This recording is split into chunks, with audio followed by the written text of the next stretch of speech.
Is this too early for Anthony? No, I'm sitting here. I'm not hearing much enthusiasm in the voice there. I'm going, he's probably still asleep. Well, the easiest way for Anthony to take care of that would be to move next door to me in central U.S. Oh, well, there you go. I like that fireplace behind you, Greg. That was a background I did for a Zoom theater production for A Christmas Carol a few years ago. All right, we are live. We'll start in about 4 minutes or so, but just checking Twitch here. Yep, we are live on Twitch. I'm gonna check the sound. Watch now. Let's go test the sound. Good. Sounds perfect. Okay, we're live on Twitch. So this is exciting. We got another year. Back again. Yeah, back again. How many years have you guys been judging? Oh, this is my 14th year with the fair. I think I'm the oldest judge here. The longest judge here. I started in 2003, and you were the coordinator. Right. No, Donna was the coordinator. Donna. So then now that's before I came on after Donna as a coordinator. Yeah. Right. But yeah, you've been judging. Yeah. Since I was judging before. Yeah, is that a long time? For a long time. Yeah. So I started in 2007, and you started after me, Stephen, because you were still competing with Lee and others at that time. Okay. What year were you coordinating? You remember? Oh, I don't remember. Was it the 90s? No, it was early 2000s. Early 2000s? It was like 2009 or something like that. So we're really starting to show our age. We're sitting here talking about this old speak stuff. for yourself. Anyway. It's weird to talk about the 90s because it seems like the 90s were just recently. Oh, for sure. All right. There's an old saying that the days are long, but the years are short. Amen to that, sister. And I'm not old, actually. I'm of late middle age. I just had to stop going to concerts because I got tired of my wife going, oh my God, they look so old. Oh, you want to hear a good one? I was walking out of the fair one time, walked by the grandstand, and Peter Frampton was the big act on the stage. Right.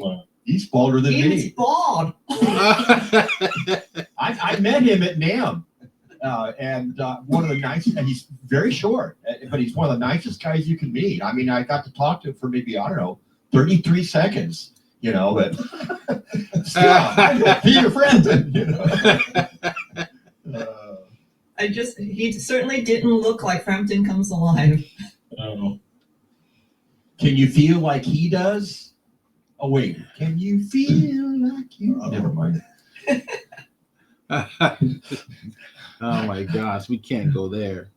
I'm going to stop while I'm behind. Hey, John, I'll be sending you an email as to what it'll cost you to delete this recording. It's too late. You wouldn't leave the stuff that's out there. Most of it on my own YouTube channel. Kind of scary. This is great. All right, so people are jumping in now. I will be doing Facebook advertisement while you guys are speaking, or Lois is speaking. I guess about another minute or so, we'll start the presentation. Storage space, but let's put it in there. Okay, there we go. All right, just kind of checking everything out here. And let's go check Twitch. All right, good. Well, a bunch of people are jumping in now. Welcome. Good morning. Good morning, everybody out there in Twitch world, and good morning to all of our judges. Well, I tell you what, I think it would be wise to just kind of let everybody introduce themselves, and I'm going to go according to the order that I see on my screen. But of course, we'll start with Lois Fong Sakai. Hi, I'm Lois Fong Sakai, and I'm the senior coordinator of the San Diego County Fair's photo exhibition. And Jennifer Wolf. Hi, I'm one of the judges. I've been judging, I think, for 8 or 9 years for the Wow. exhibition. Yeah, wonderful. And Dwayne Murphy. Hello, I'm Dwayne Murphy of Great American Portraits. I've been judging for going on 5 or 6 years at this point, so I guess that makes me the newbie. Rookie. And John Watts. Aren't you jealous, John? I am, sir. You have more hair. Anyway, I'm John Watts with Watts Digital Imaging, and I guess we were just trying to figure it out, but it's my being a judge is measured not in years, but in decades, unfortunately. So, yeah, basically, yeah, that's it. All Did you want right. any more? There's nothing more to know. Greg You've Clamp. got as many decades as I have years. Woohoo! And Greg. Get off my lawn. I'm Greg Clampt, and I've been judging at the fair since 2007. All right. And Anthony Washington. My name is Tony Washington. I've been a judge for 3 years now, so I got Dwayne beat. So. Okay, great. Okay, well, you know what? We do this. This is the Photoshop. So we're the Photoshop users group. I will be putting links in the chat box for those who are on Twitch. We have a Facebook page. In fact, here I'll drag it on out to the screen here so that you guys can see this. We'll go to Photoshop users group here, and on our Facebook page, this is our group, our official location. We're currently about 32,000 members, and it's a place where you can just share your work, ask questions, entertain techniques, help each other out. It's a great site. So definitely become a member of the Photoshop users group. In fact, what I'll do is I'm going to copy that link, and I will send it out to you. And so I'm going to just elevate it like this so everybody can see it on screen. So I just put the link into the chat box. So take a look at it in your Twitch chat box. Go on and join, become a member. It's free, and be a part of the Photoshop users group. All right. So every year, our first meeting of the year is always the judges roundtable discussion. And San Diego has the largest international photography exhibition in the country. And that's a fact. It's one of the most competitive exhibitions. The quality of the work is up there, top notch. It's tough to get in, and it's submitted, and the submissions are by the thousands. What I want to do is allow Lois Fong Sakai to kind of take it from here. She's going to share with you everything you probably want to know about the exhibition. If you have questions, put it in the chat box. I will display it, and we'll get them answered as the presentation goes. All right, Lois, you want to take it over? Hello there, everybody. So I'm going to be sharing my screen. And hopefully you'll be seeing the PowerPoint presentation. Yep. All right. So San Diego County Fair is the host of the International Exhibition of Photography. I've been with the fair. This is going to be my 14th year. And we are, in fact, as Stephen mentioned, the oldest and the largest juried print competition in North America. So that includes Canada.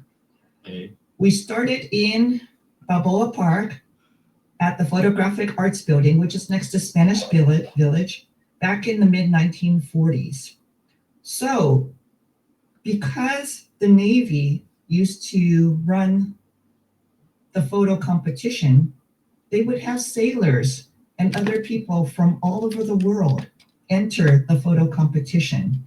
And to this day, we still have had people get off airplanes from Asia, from Europe, Central America, South America, and come directly to the fair to see their prints in our gallery.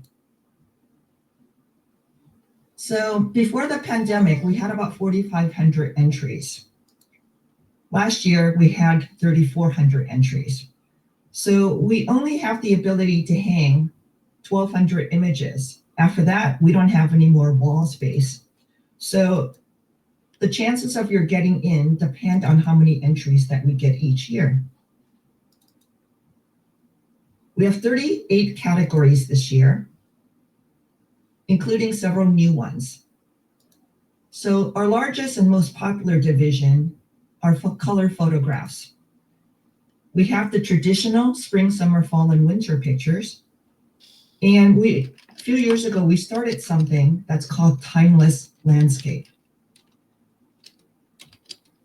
So it's pretty easy to define what a traditional season is. Spring might be flowers, summer, it might be, people having fun, or something that's depicts summer weather, and fall, autumn colors. If you have snow or ice, it'll probably be winter. If you take a picture in Iceland in the summertime and there's snow and ice in it, please don't enter that in summer. That really should go in winter, or as what we think of as being winter in this side of the hemisphere. So it really is what the picture kind of depicts that we typically think of rather than the time that it was taken. Now, timeless actually fits a lot of photos that are taken here in the Southwest. It could be deserts, it could be sandscapes. If you have a photograph that's a landscape that doesn't screen one of the traditional four seasons, it will probably fit here. Now, if you have a person in the picture, like grandma knitting on a porch, that could be a timeless picture, but it's certainly not a landscape picture. So that picture of grandma should actually be in a people category. If you like water and water details, seascapes and waterfalls, landscape type pictures, those should go in class 6 for waterscapes. City and architectural buildings should go in the next category. And if you have people pictures and they're color photographs, we have 2 different categories. One is where you, as the maker, have control of the making of the photo. If you're able to tell the people or the families what to wear, how to pose, where to move, whether to stand or sit, if you bring flash in, or if you're bringing bounce cards, reflectors, those would be pictures that you make where you have complete control. They would belong in formal pictures of people. However, if you have absolutely no control of the making of a photograph that has people in it, except where to stand and when to click your shutter, if it's a travel photo, that would be informal. We have flowers, which could be arranged or in nature, and all other plants and trees for things that are plants and trees, not flowers, in other color photographs. So wild animals and mammals really is about the wild animals.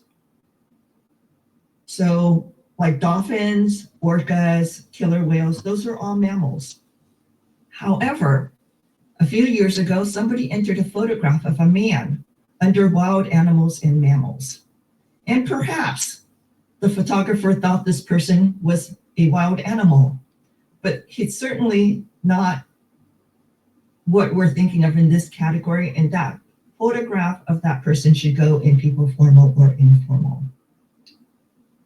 We have a lot of birders in this community. So if you entered a bird picture, I suggest that you consider entering those photographs where birds are doing something interesting or they are mid-flight. And then our catch-all category for color photographs of animals is class 14, which includes insects, reptiles, amphibians, and photographs taken at aquarium through glass or other aquarium life. We have had people enter photographs of snails here also. Apparently some people have pet snails. So that's kind of our catch-all. So our most popular category is being renamed smartphone this year. It used to be cell phone category. So the best photograph that you take is the one that you take with the camera that you have with you. And pretty much everybody has a phone on their person these days. If you do enter this category, be sure to tell us the type of phone and how you processed it also. Now, just because you took a photograph with a smartphone does not mean that you have to enter it only in this category. You can certainly enter it in any of the other 37 categories that we have. Lois, Yes. something that comes up quite often, and this gets back to category number 5. If I happen to be in San Diego, and I happen to be in Balboa Park, and I happen to get an amazing photograph of a 5-person, fully dressed, traditionally dressed mariachi band, where does that go? That would probably go under people informal. If you did not have the ability to direct the people or bring in lighting, then that would be people informal. This is something that we seem to run into almost every year, where people read it because they're formally dressed and place it in the wrong category. So we're talking about the photographer's ability to create the photograph and not the dress of the people. Correct. We do have another category that it could possibly fit in, and we're going to get into that in the next page.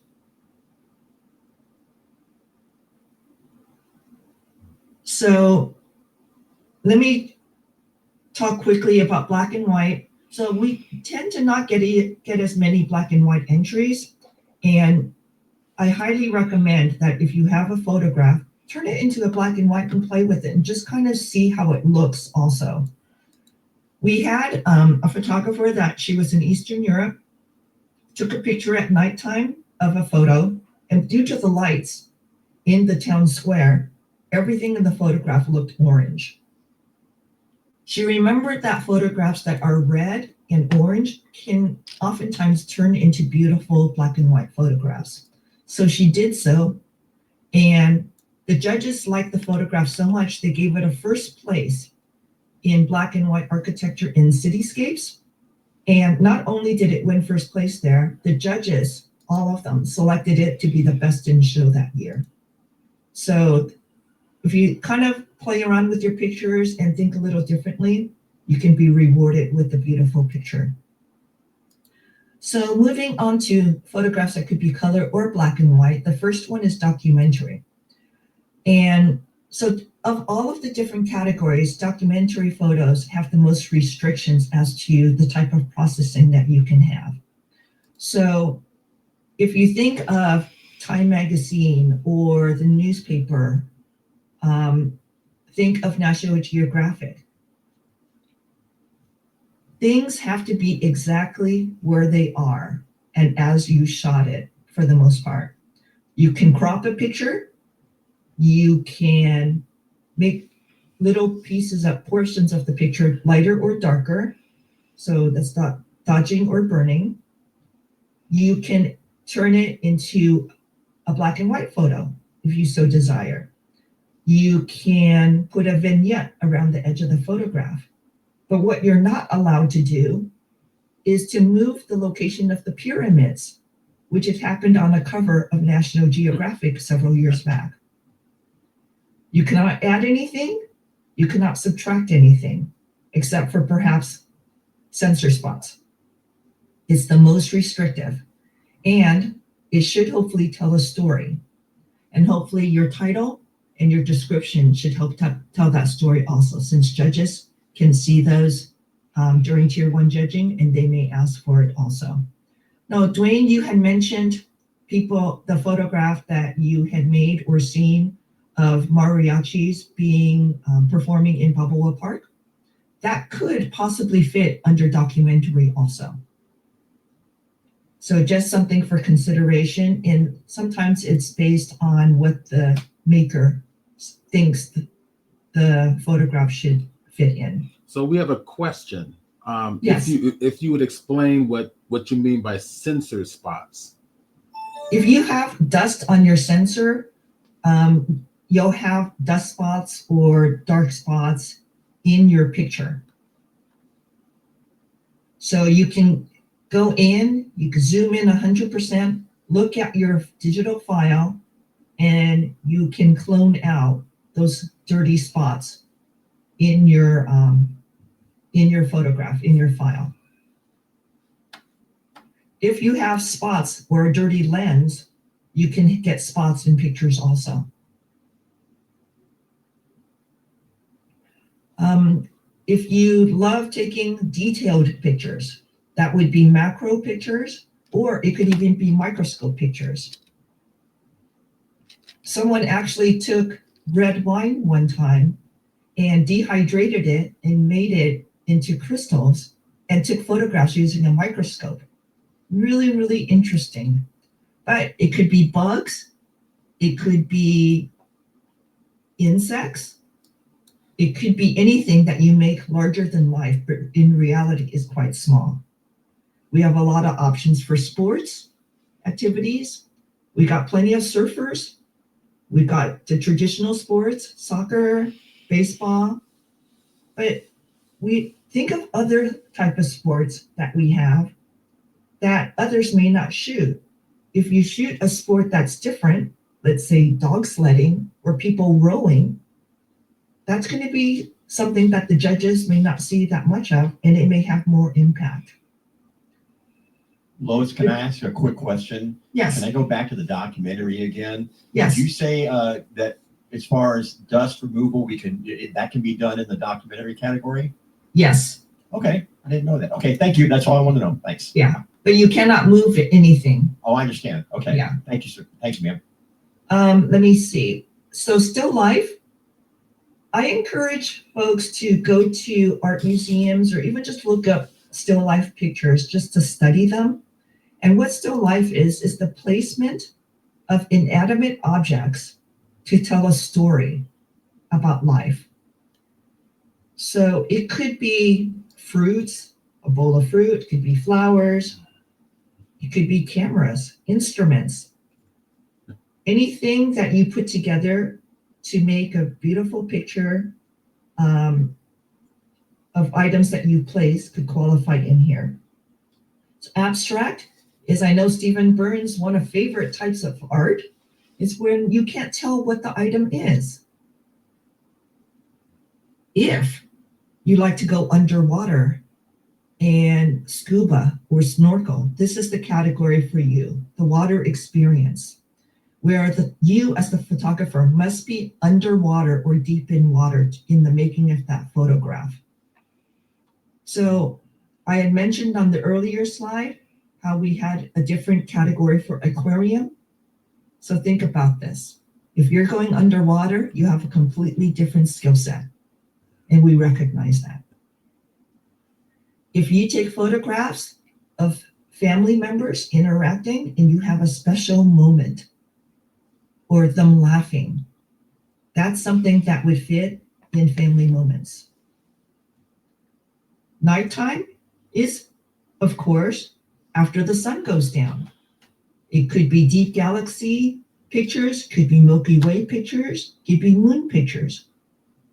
But we've also expanded the category so that if you have solar eclipse pictures that you've taken and that you've never entered at the fair, you can enter those photographs under the category of night, because for a few minutes, we do have what is indeed looks like night. New this year, as every year, is the fair theme, Once Upon a Fair. It's all about storytelling and fairy tales. What kind of story are you telling with your photo? And we're also going to be teaming with Little Free Libraries and with all of the county libraries to kind of tie in as to the importance of storytelling. If you'd love to bring your camera or even your cell phone to the fair and you've taken pictures, pictures from any year could be entered if from the fair at previous years. Things that move are mechanical. So, of course, cars, airplanes, ships, but it could be tools also. It could even be a still life of tools if that's what you like to make. But things that move, things with machines. Our best friend is returning this year after hiatus last year because it was the same as our fair theme, which was Summer Pet-tacular last year. So some of my favorite best friend pictures have been dogs and cats. But we've also had longhorn bulls, chickens. We've had dogs dressed up and sitting in beauty chairs. And one that I'll never forget, a boa constrictor squeezing a tube of toothpaste. So not that long ago, our photo gallery was primarily film photos, photographs taken by film, slide film, traditional film methods.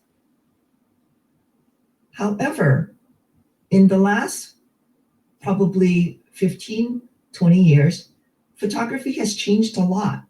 Now, most of the pictures that are entered are done with digital cameras, with cell phones. But we still have a space for film and alternative process because that's where we come from. So if you have old pictures, or if you're returning to film, or learning about film now, this is the category for you. These would be images that you produce in a darkroom and photo restoration, or they could be alternative process, which could be Polaroid emulsion lifts, or it could be cyanotypes. And we have had workshops on both the cyanotypes and Polaroid emulsion lifts in the past. So those are the type of things that you could also enter in this category. We have a lot of things to celebrate this year. This year is the 250th anniversary of the signing of the Declaration of Independence. So we have a special one-year category for the spirit of America. What does the spirit of America and being American mean to you? Is it a parade? Is it fireworks? Is it people? Is it costuming? On top of that, late last year, California has been celebrating the 175th year this year as the 31st state joining the United States. So we also have the spirit of California as a special one-year celebration and category. So if you take photographs and you recomposite them and manipulate them to make a brand new image, digital photographic art is the category for you. When you enter during Tier 1, be sure to enter thumbnails of your original photographs along the edge of the photo so that the judges can look at your original photos and see how you composited everything. If you do not include it, the judges will ask for all of the thumbnails. So be sure that you put a collage together with the larger finished photo and the thumbnails along the edges. If you have a photograph that will look amazing in the larger than 16 by 20, that all the other pictures need to be entered and submitted in, then large prints is the category for you to enter. Now, large prints would include panorama pictures that are bigger than 2:1 or 3:1. And the photographs may be up to 40 by 40 inches in size. Of course, there is a size limit and a weight limit because all of the images are held on the wall using only Velcro on the flat back that you submit. We have a weight limitation of no more than 7 pounds. So be sure that you do weigh the images beforehand to make sure you're well below that. Starting last year, we added a category of Through the Eyes of Youth. There used to be Kids Best, which children could enter of all ages up to age 17 of their independent work. But that went away after the pandemic. So this is for youth between the ages of 13 and 17. We have 2 classes for them. People and animals, which I kind of describe as things with a face. It could be portraits, it could be street photography, it could be zoo animals, it could be safari animals, it could be animals out in the wild, or people out in the wild. And then the other class for youth is nature and environment. So it could be cityscapes, architecture, or things taken out in nature or the wild. So what's new this year? Our fair theme is always new. The Once Upon a Fair about storytelling, the return of our best friend.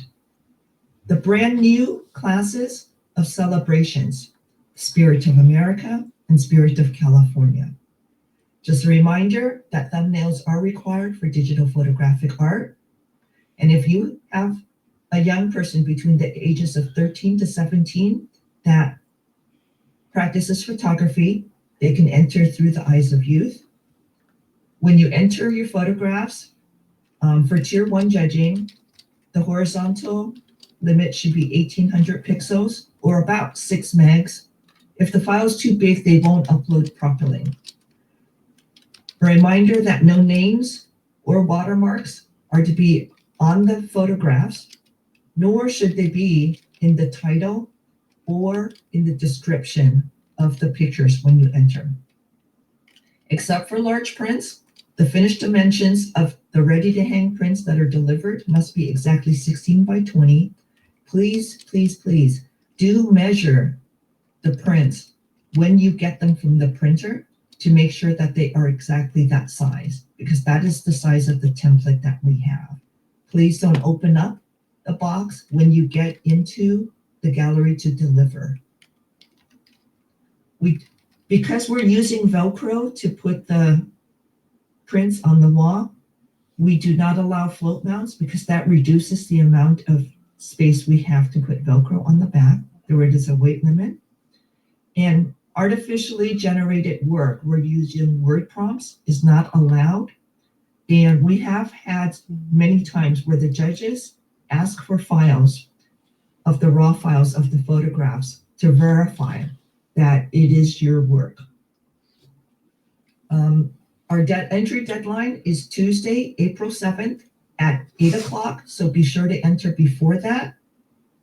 And you can enter by going to sdfair.com/entry and save your email confirmation. So if you have any questions, we can refer back to it. So first thing you'll want to do is you'll go to sdfair.com and read our entry materials and read the instructions very, very carefully. So every person does need their own account. If you have a youth that's going to be entering, the youth needs to have their own account. Please don't enter under the name of the parent. Look at all the categories and their descriptions, and then figure out which of your images would fit in each category. Now, sometimes there may be a picture that you want to enter and it does not fit squarely in a category. Your options are to consider entering it in the large print category, which does not have a special genre, or if it's a cell phone picture, you can enter that in smartphone, which also does not have a specific genre other than that must be taken with a cell phone or smartphone. So enter online and pay the entry fees. Of course, no names and watermarks on the images or description or the title. Make sure that the file size is appropriate and save that email confirmation. So after Tier 1 judging, if the judges select your images to advance to Tier 2, you will be emailed delivery instructions and printing instructions. If you don't see that email, then you might want to check your spam folders and your junk folder to see whether it goes there. So a lot of times it will go automatically, depending on how you have your email set up, to the spam folders or junk folders. Then you'll decide and prepare your images for delivery, and you'll have to decide what type of paper you want to print it on.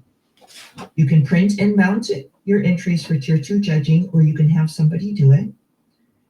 And the day after the notifications, you can ship your ready-to-hang images to the fairgrounds, or you deliver it to us on the 2 delivery days. The Tuesday after the fair closes is when you can pick up your entries, or you can have a friend pick it up, or you can arrange for a prepaid shipping, label, and box. So your prints can be sent back to you.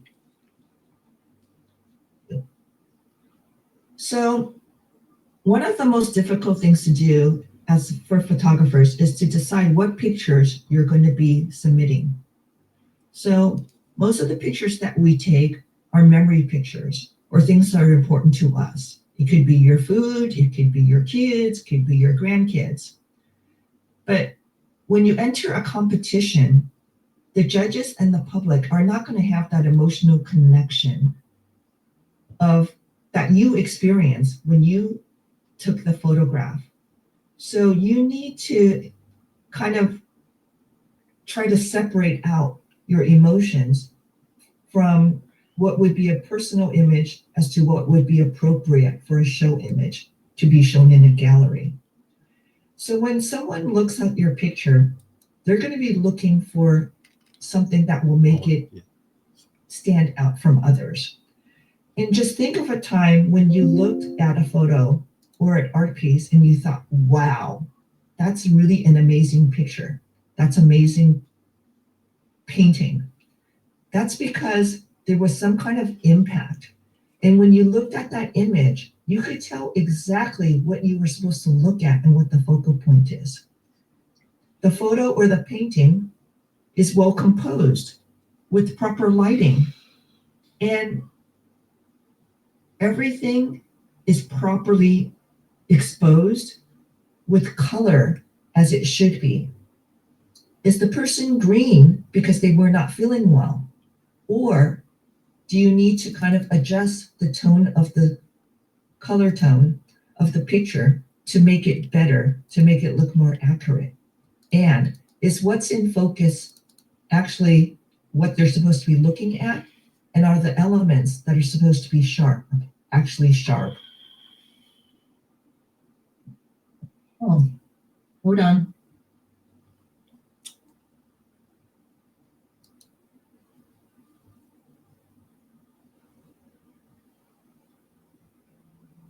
Oops.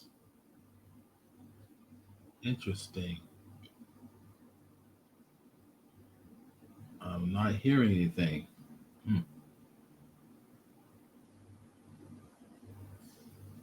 I think she's rushing to get her notebook plugged in, as I saw a quick notice about a low battery. Oh, okay. Okay. Okay, let me bring my portrait back on screen here. Okay, so we heard of Would there you she like me to is. show you? Would you like me to show you stupid magic tricks while we're waiting? We love magic tricks. Let's see. She should be jumping back in. Oh, I guess she's got to plug her laptop in. Gosh. Lois touched on something very lightly, and last year especially, it was really, really painful, for lack of a better word. So both competing and judging, when you get the notice that you've been entered, it's a moment of extreme excitement that you are going to be featured. But then you go, oh my God, I have to have this printed and mounted. And the number of photographs last year that came up for additional discussion because there were bubbles in the mounting or there were waves in the prints. this is not an area to be taken lightly because it can be an amazing capture, but that is reason alone for a possible photograph to be disqualified. John, what would you suggest for people to look at or consider in engaging their photographs to make sure that they're going to pass that test? If I'm not taking And John, would you also introduce what you do professionally? as little as possible. No, I'm a post-processing specialist for photographers, light jet, digital prints, and finishing, and Photoshop instruction services, color management, all sorts of fun stuff.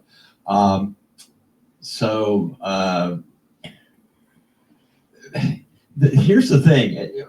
Of all the things that we as judges can actually disqualify a print for, we cannot disqualify it necessarily for subjective reasons, generally speaking.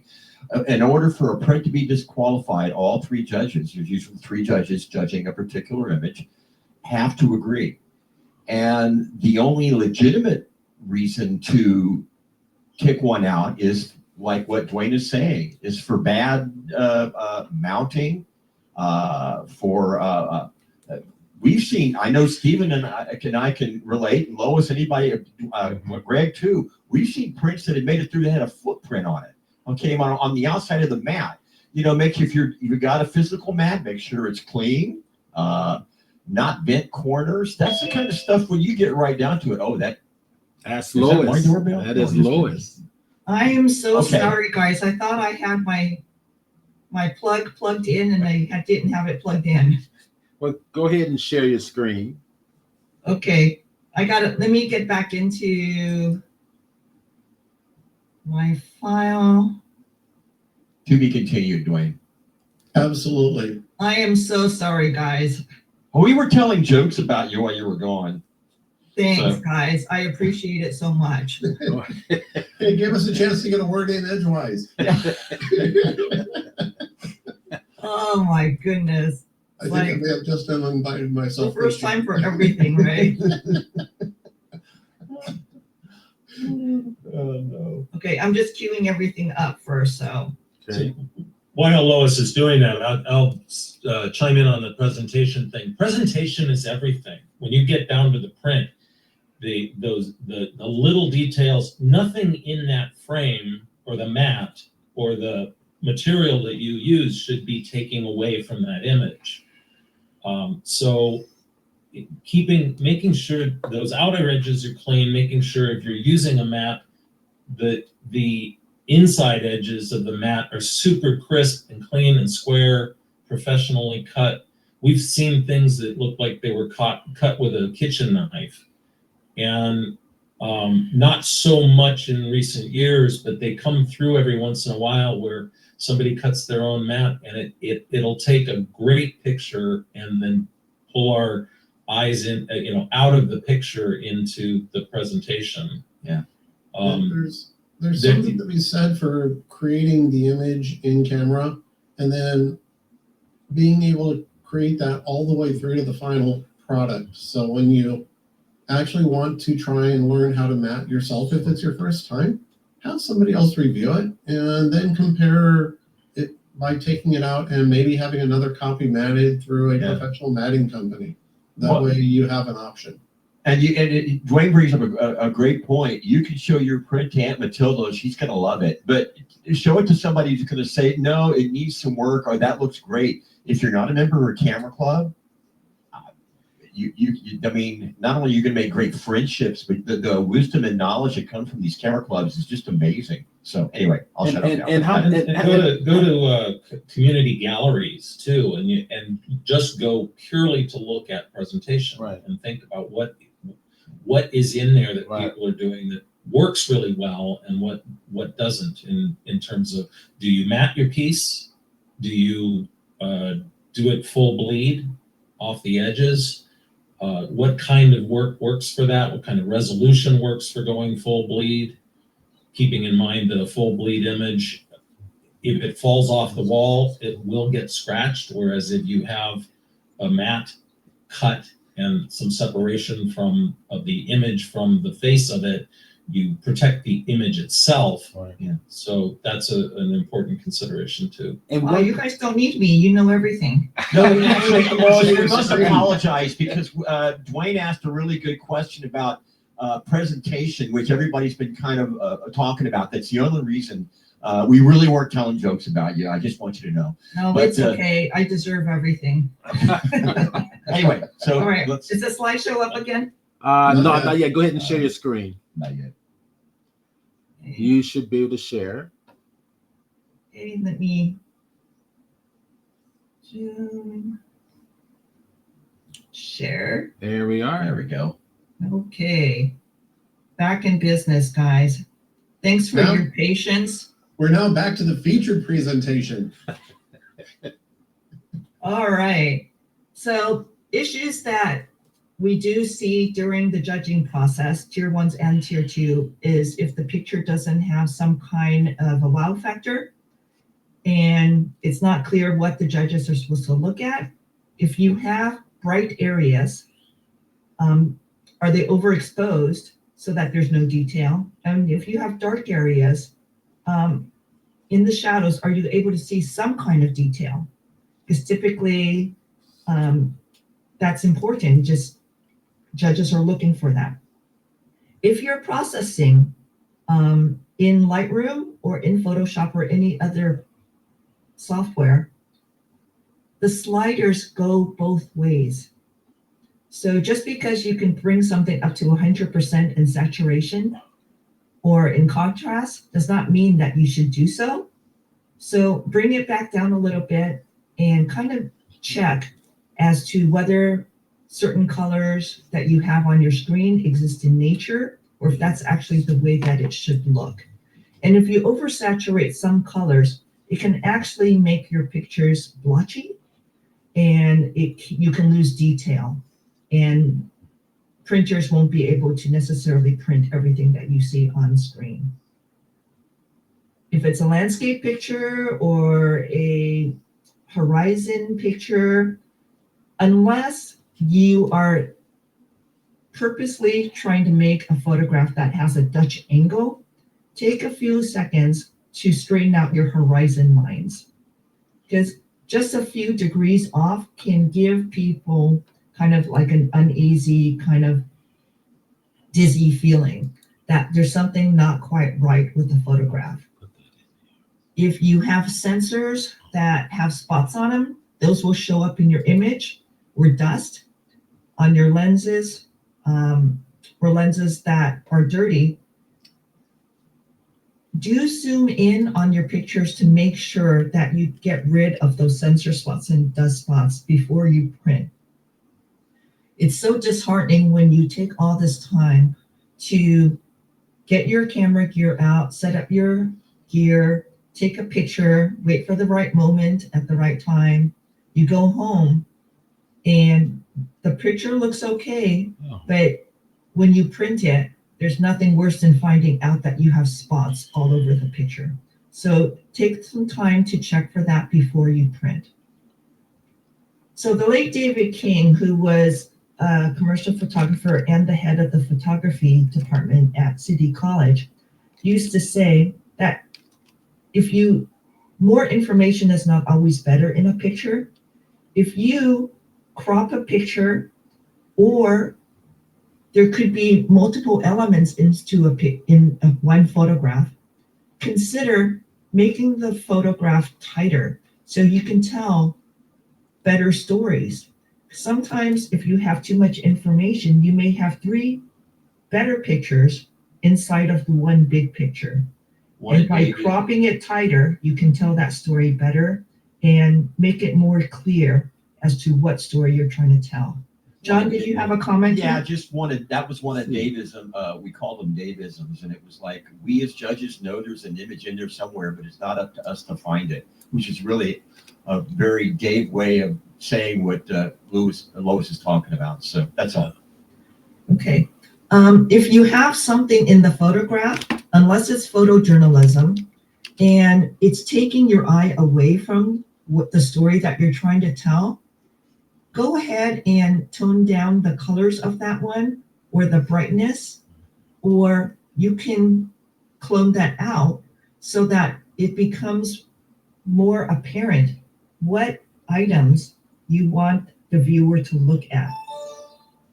The other thing to pay attention to is if you have something that's leading your eye outside of the photograph, consider cropping that out or toning that down also. So that's something that we call border control in the photography business. If you decide to print a picture, make sure that your file size will support the size that you want to print.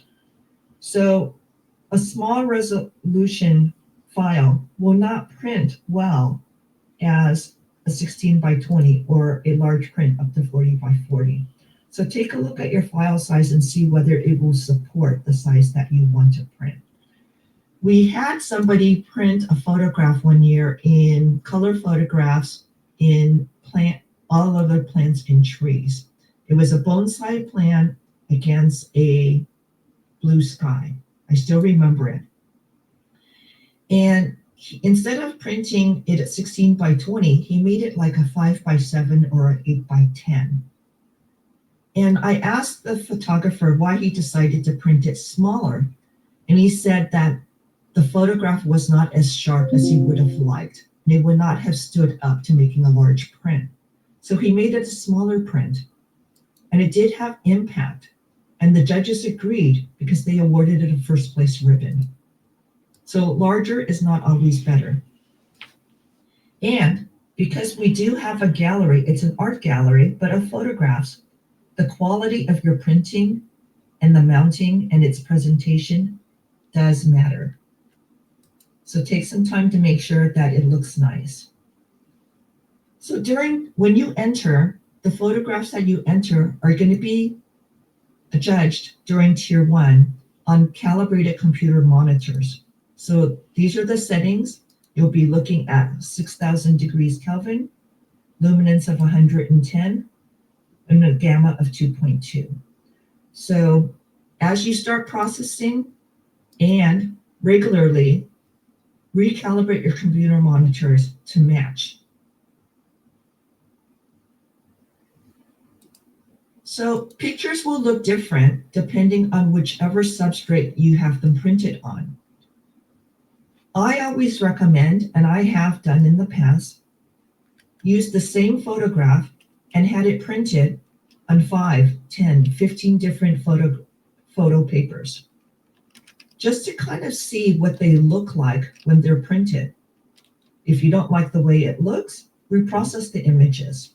Get feedback from the photography community. Now, I don't mean ask your grandma whether that's a good picture or not. Go to somebody that doesn't love everything that you do. Be part of a photo club. I mean, this is a photo club, San Diego Photoshop Users Group. Get feedback from other photographers, but also instructors, other judges. Reprocess those images until you get what you need or to make it a better and stronger photo. And then make new test prints. And keep doing it until you have something that you like and you can see what type of photo substrates and papers work best for your images. So when you print, you can do it on any type of substrate so long as it is not a danger to our photo crew and the public. You can print on metal or acrylic. Do be mindful of the weight. Canvas is fine, but sometimes canvas pictures can come out kind of muddy and not have the detail that you might want of a photograph. Please don't print on glass. Somebody did that one year and the edges were quite sharp. And we, while wearing white gloves, several pairs of them, would still get the gloves cut. If you do enter metal prints, be sure that they have rounded corners.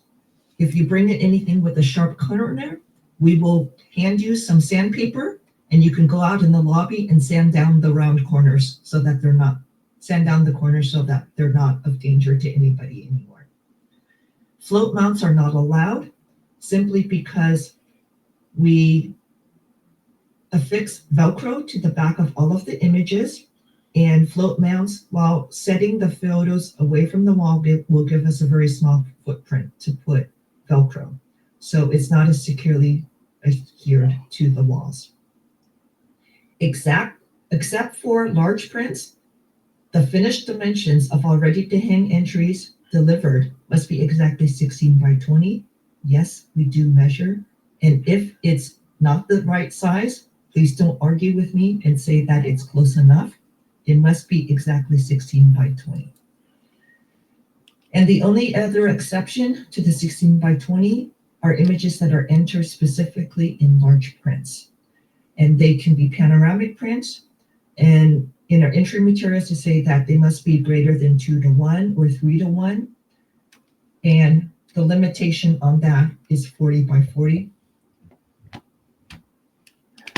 If you decide to use a front mat, it must be pure black or pure white only. So pure white means it's paper white, not snow white, which is blue, not ivory, which is yellow. The front mats, if you use it, may have a black core or a white core.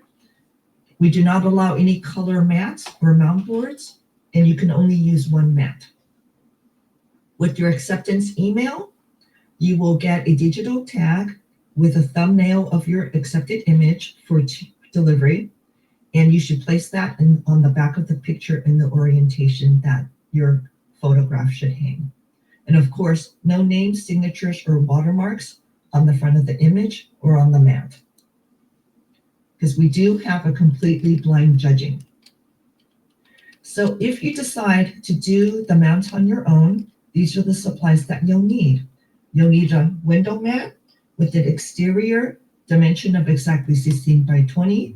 We'll need some kind of a backing board or a mounting board. It could be another mat, plain black or plain white, or you can use foam core, which also works, and you would have to trim it down with a sharp razor. Artist tape, linen tape, or photo mounting tape would be used to place the picture inside, and double stick tape. And the double stick tape is used to adhere the front mat onto the backboard. Please don't use masking tape or transparent tape because they don't hold very tightly. And photo corners only work inside of frames, which we do not use. We have changing humidity and temperatures in the room. So your photograph is going to expand and contract behind that front mat.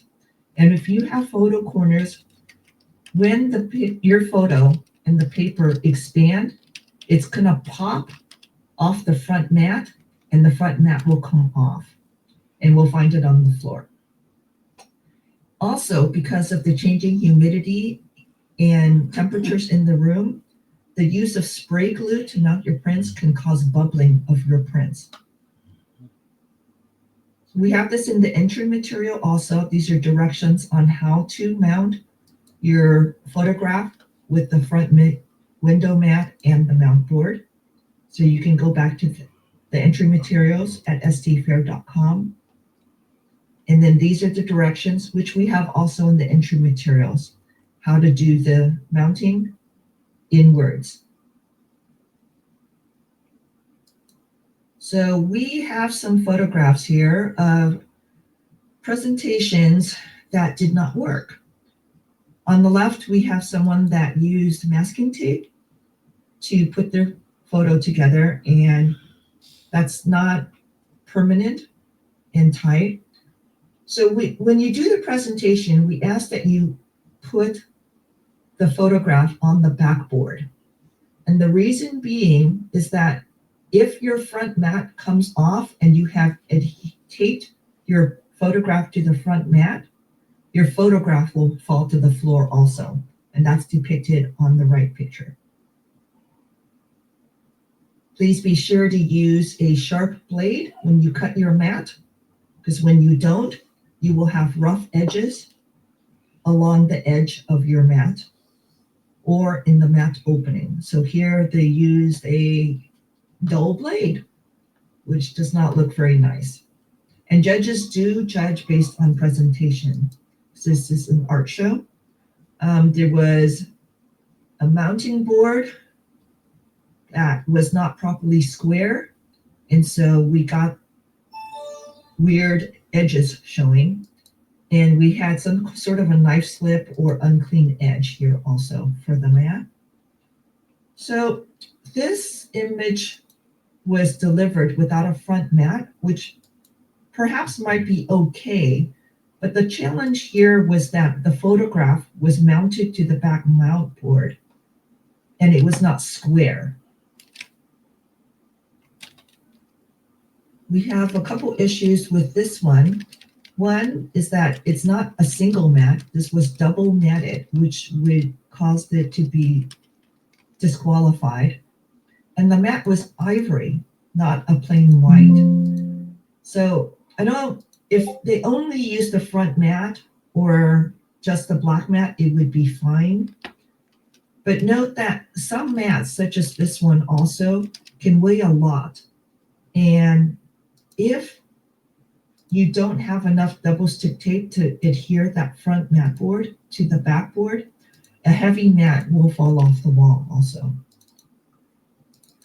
There was a knife slip along the bottom edge, and so the presentation is not square, and the print was not square with the face mat. So they showed some empty space between the photograph and the back mat here. I remember when this print came into our gallery and during tier 2 judging, the judges asked me whether this could be cleaned. Somebody had delivered their image, and at some point before they delivered it to us, they stepped on the front mat with the bottom with the shoe, and we could see the waffle pattern of the bottom of the shoe on the mat. Judges asked if we could clean this off, and we couldn't. And because we couldn't, the judges disqualified this. This is an example of the photo corners that someone used, and when the picture expanded, it popped off the front picture, and there was double stick tape, but it wasn't very much. So please don't use the photo corners, and when you put the front mat on, do use a lot of double stick tape. Presentation was dropped at some point, and it damaged the corner. There's some double stick tape here, but there were bubbles in it. And try to smooth out the tape as best as you can before you put that front mat on, and that gives us better adhesion. The photographer had an acrylic print and did not want to reprint. So what he or she did was gaffers taped it onto a front mat that was 16 by 20, and then used double stick tape to put a float mount on the back of the image. Well, double stick tape doesn't have enough holding power to hold the weight of an acrylic print on it. So the entire presentation came apart. And this is another reason why we don't allow float mounts. So we'll give you a few pictures of what it's like behind the scenes as we build the photo show. In this photograph, we show the judges during tier 1 judging. They're placed in teams of 3 according to their specialties. These are the things that judges are looking for. I'm sure you'll hear more of that from the judges as we go into the image review and critique. They're looking for that wow factor, some impact, and whether it's put together well. Is the technical quality good? Did you do something different? So occasionally, photographers will enter photographs in a category, but the judges may think that a photograph will do better in a different category. So on the left here, the judges in the front have come across such a picture.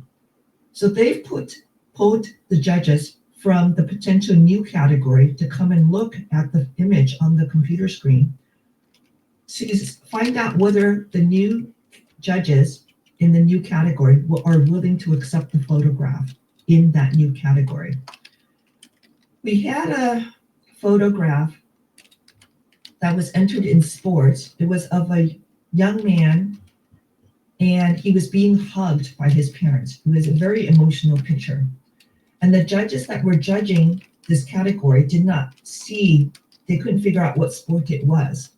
And they had pulled the documentary judges over to take a look at the photograph to see whether they would accept the image.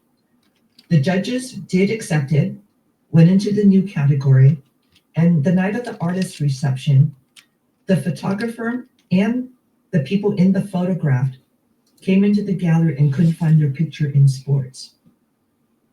They came up to me and asked about what happened to their photograph. And when they described it to me, I brought it over to the new category.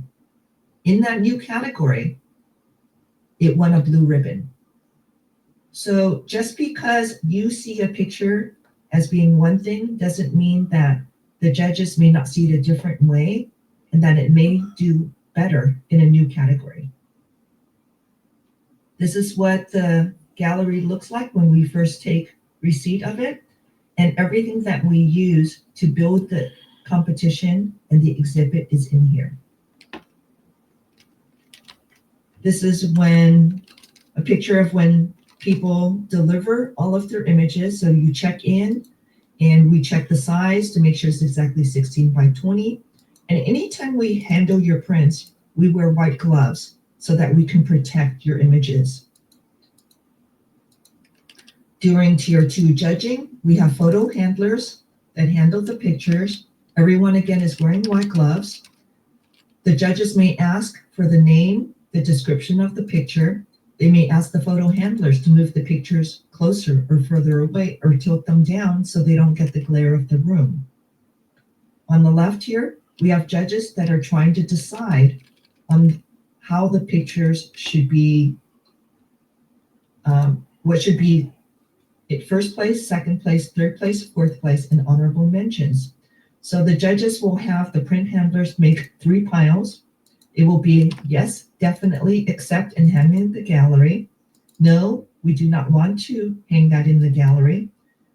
Or 3, if it's a contender for a ribbon, which would be the first, second, third, fourth, or an honorable mention. After all the categories are judged, the first place winners are put on tables. The judges walk around the tables, and each is given 1 card to place on the picture that they think is most deserving of being best in show. The photographs with very few cards are taken off the table, and then the judges walk around and do the same thing again with the card.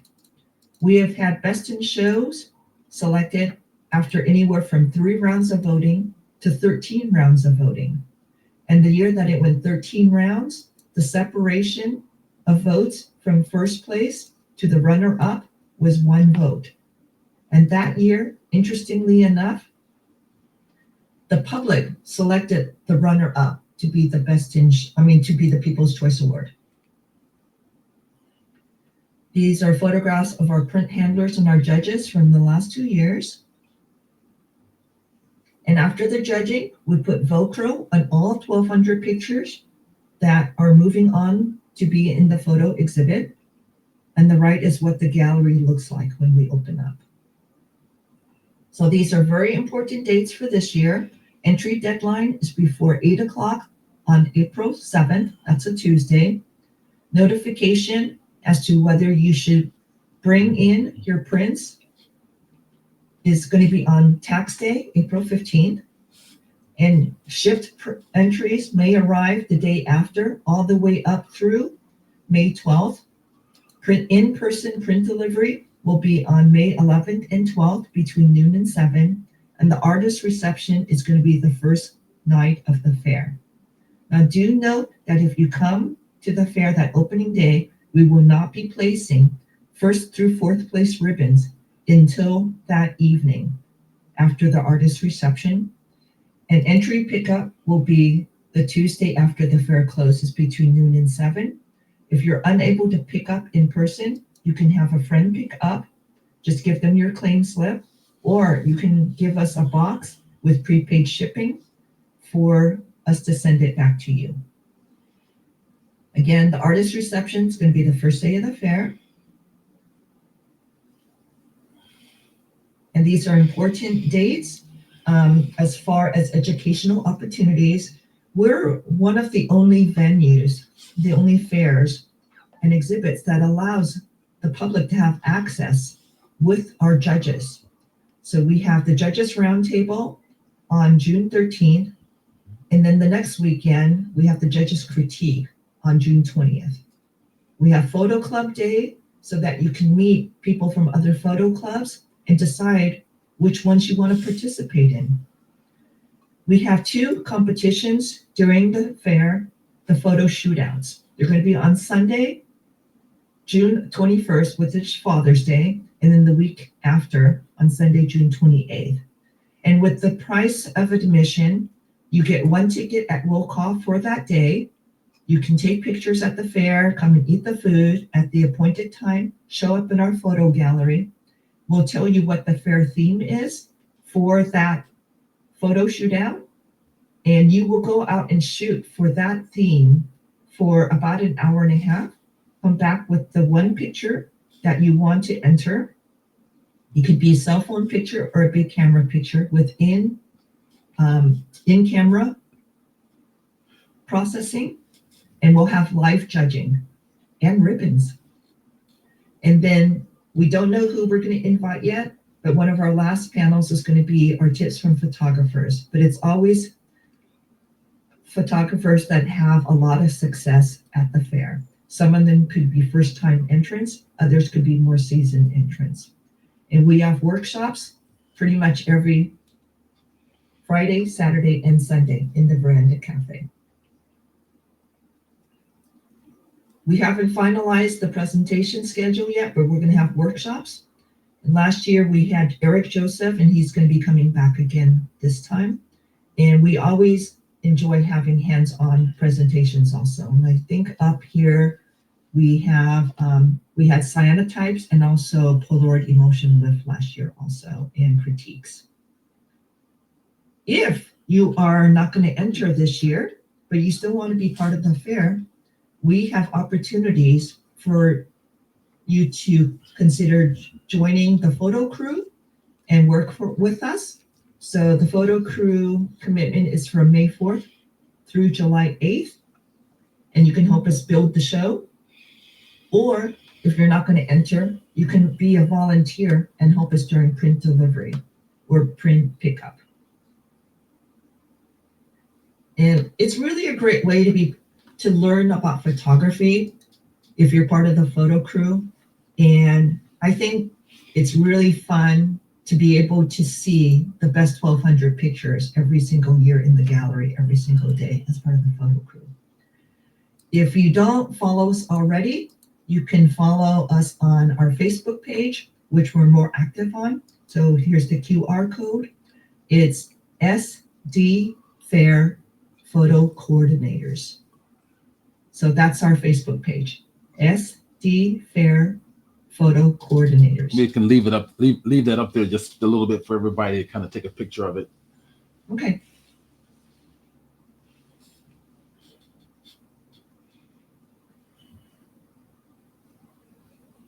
Everybody got that? All right. So what I'm going to do now is I'm going to exit this screen, and then we'll bring up the slideshow of the winners from last year. And I apologize in advance. I do have sound, but I don't think you can hear it. So I'm going to go ahead and start it.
All right, guys, that's a wrap.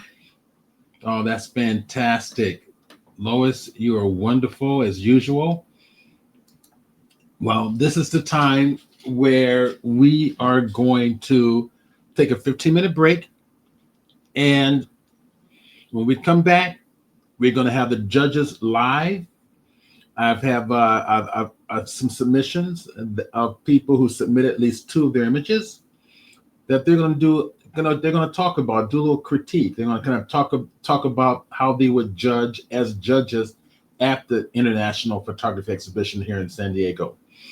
So, Lois, thank you. You're wonderful. And let's take a little bit of a break and come back.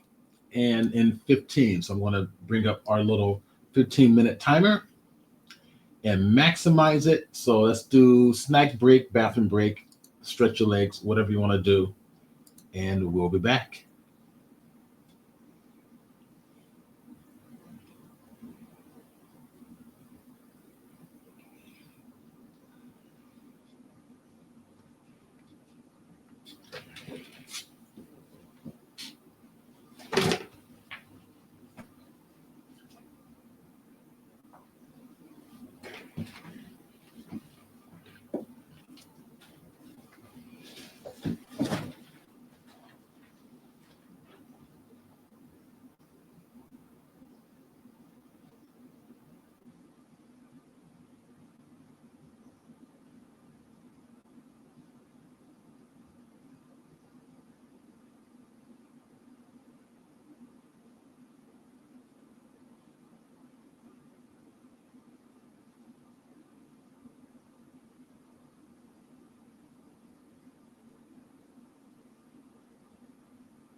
secret projects he's working on that he's not allowed to talk about.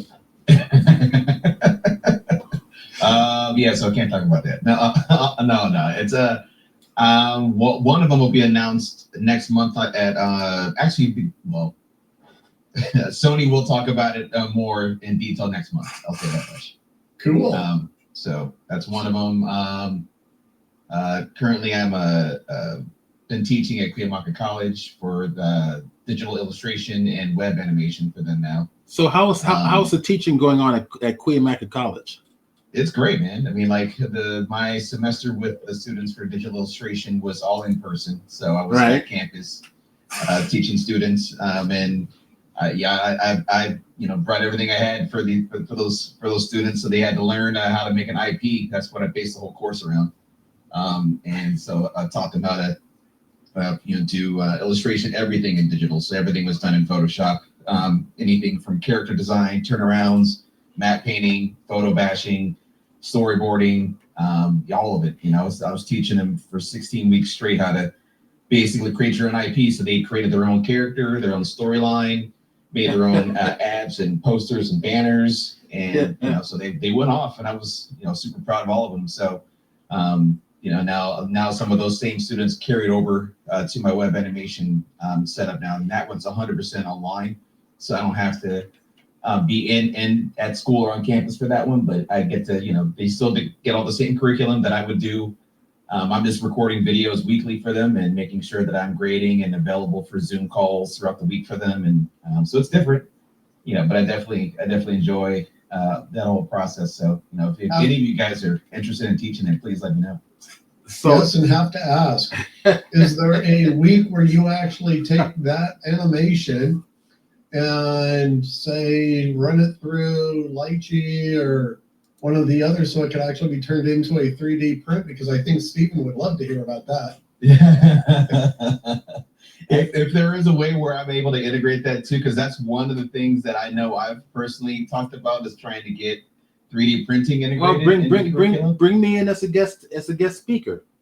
Yeah, let me reach out to the coordinator over there and then have you come out. That would be really really cool. Love to do that. Yeah, absolutely. Because I mean that's another area where these students don't have the same access. Like the only school that I really saw them doing that was surprisingly National University. Yeah, where they do have 3D printing.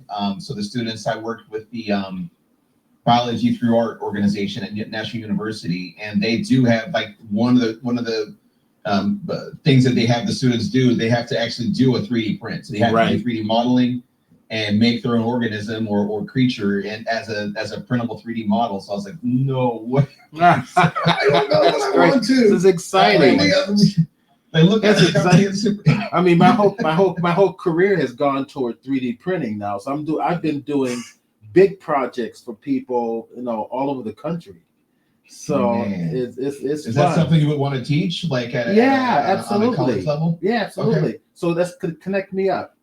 Yep. Let's connect me up. You have my information. Let's get that done this week. Okay. All right. So Stephen. Yes, sir. So Stephen, can you 3D print auto parts? I'm just kind of curious. Yes, I can 3D. Well, yeah, but I'm 3D printing. I'm 3D printing plastic stuff. I know. I'm just stuff. Kidding you. I'm just funny. Hey, John, they actually come with a lifetime warranty. The life of the part. There you go. Absolutely. So cool. Is Greg here? Is Greg back? Greg's portrait, his camera's not on and his microphone is muted. So he's probably still away. Lois is back. Still away. Lois has popped in. Greg is still gone.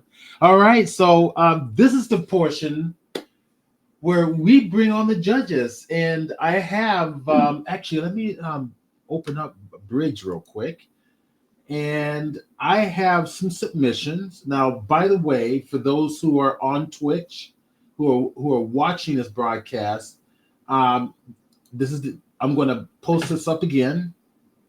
So this is where you're going to send your images to me. If you have not done so yet, send it to my steve@criminolution.com. It's being displayed now on the Twitch screen. So you guys, judges can't see it, but you guys online can see it. send that to me. We're like umpires. We only see what we want to see. In baseball. I can't That's count right. the number of times I've heard from the audience, that judge can't see it. That's right. That's right. The judge just can't see anything. Oh, trust me.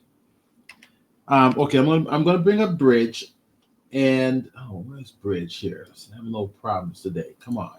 Let's go to Adobe Bridge. There we go. All right. So I'm gonna bring up Bridge, and we are going to go to SD Pug. I'm on my desktop. Cool. And I don't know the judges. Let's see. You guys probably can't. Let me see if I share my screen. No, I can't really share my screen. I'm going to have to share my screen. All right. So this is what we're going to have. You should be able to share just the window, Steve. Yeah, I've got to do something different because I've got StreamYard streaming and I've got Zoom streaming. So what I'm going to have to do, hold on, give me a hot second. I'm there already. Okay, cool. I'm going to share for you guys to see this.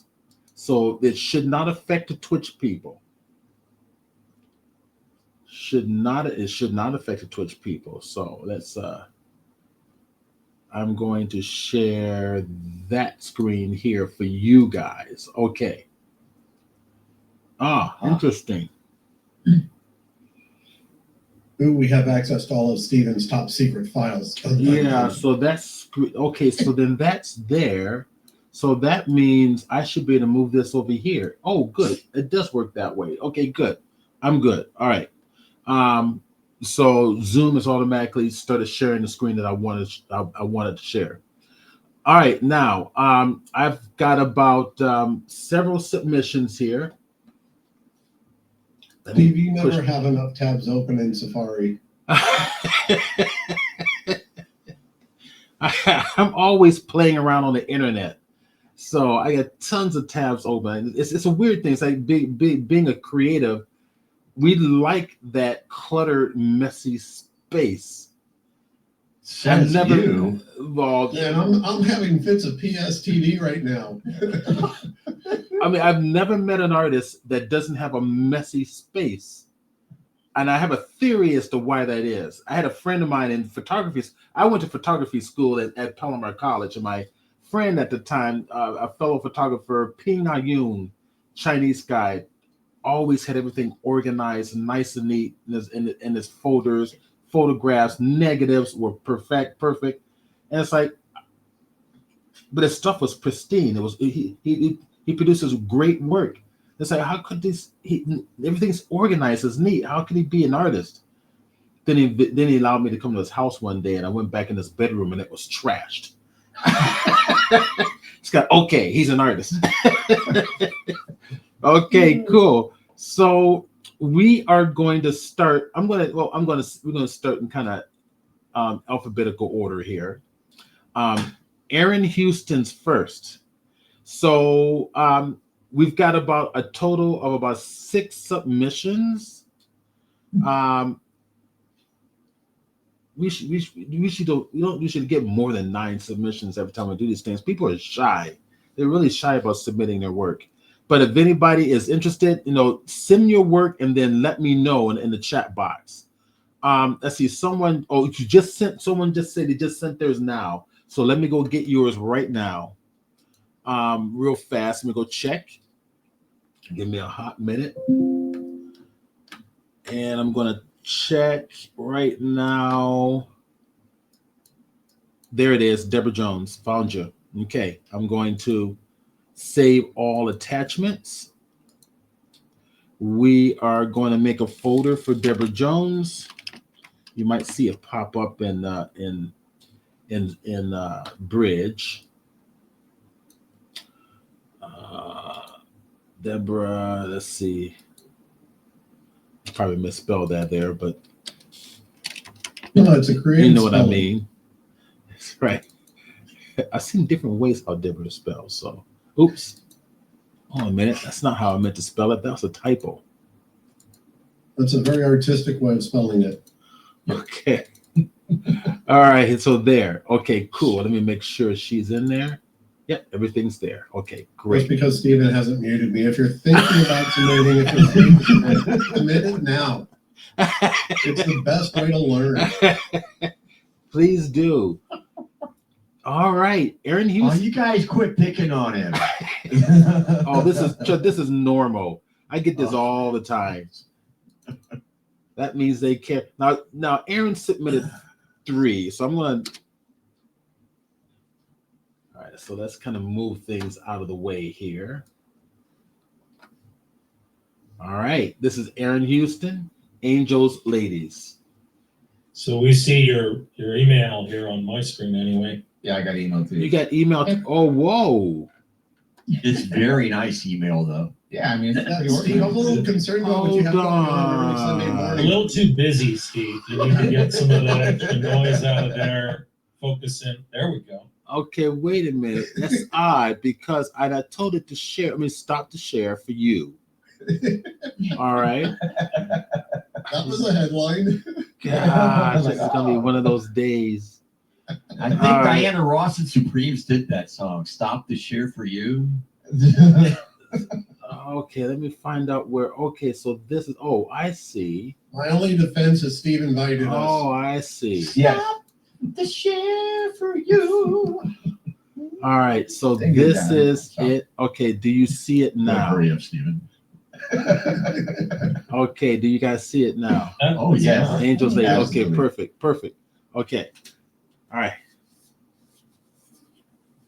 Angels Ladies by Aaron Houston. May I say that this has a really strong wow factor? Good. It captures your attention right away. I'll let everybody else say something. I'm wondering what category this would fit in. That's just what I was thinking.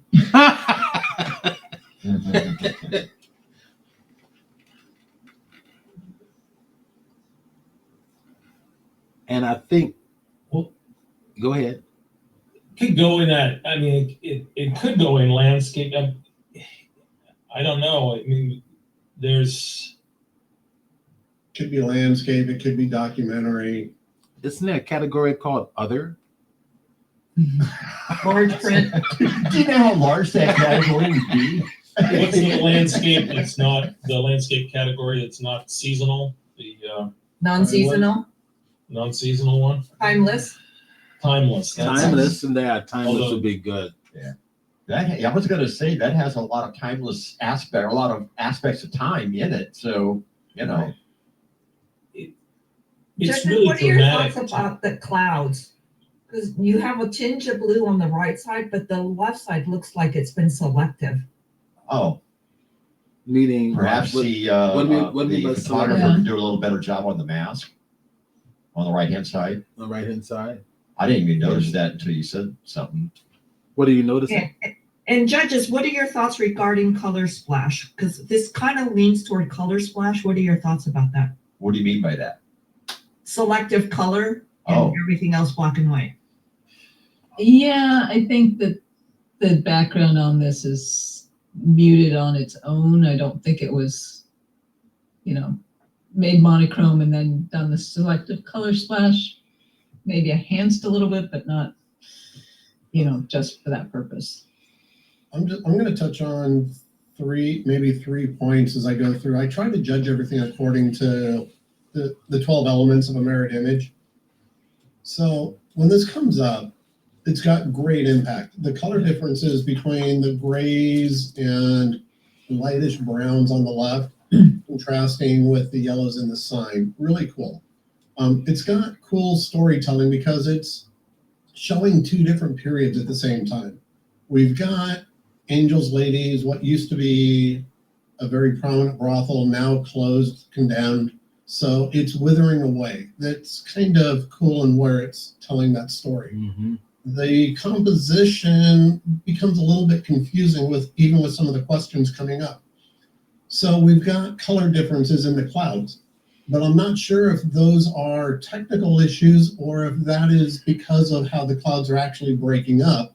Because when you look at that sign over the right-hand corner, we've got blue sky poking through. So that could be part of what the color difference is. I'm not so sure as we fall to the bottom right, just above the horizon line where the coloring is following bluish purple. And in the end, I'm really not sure what it is the maker wants me to look at. Not knowing what categories that question came about. Is this all about the sign? Is this a story of the time going on?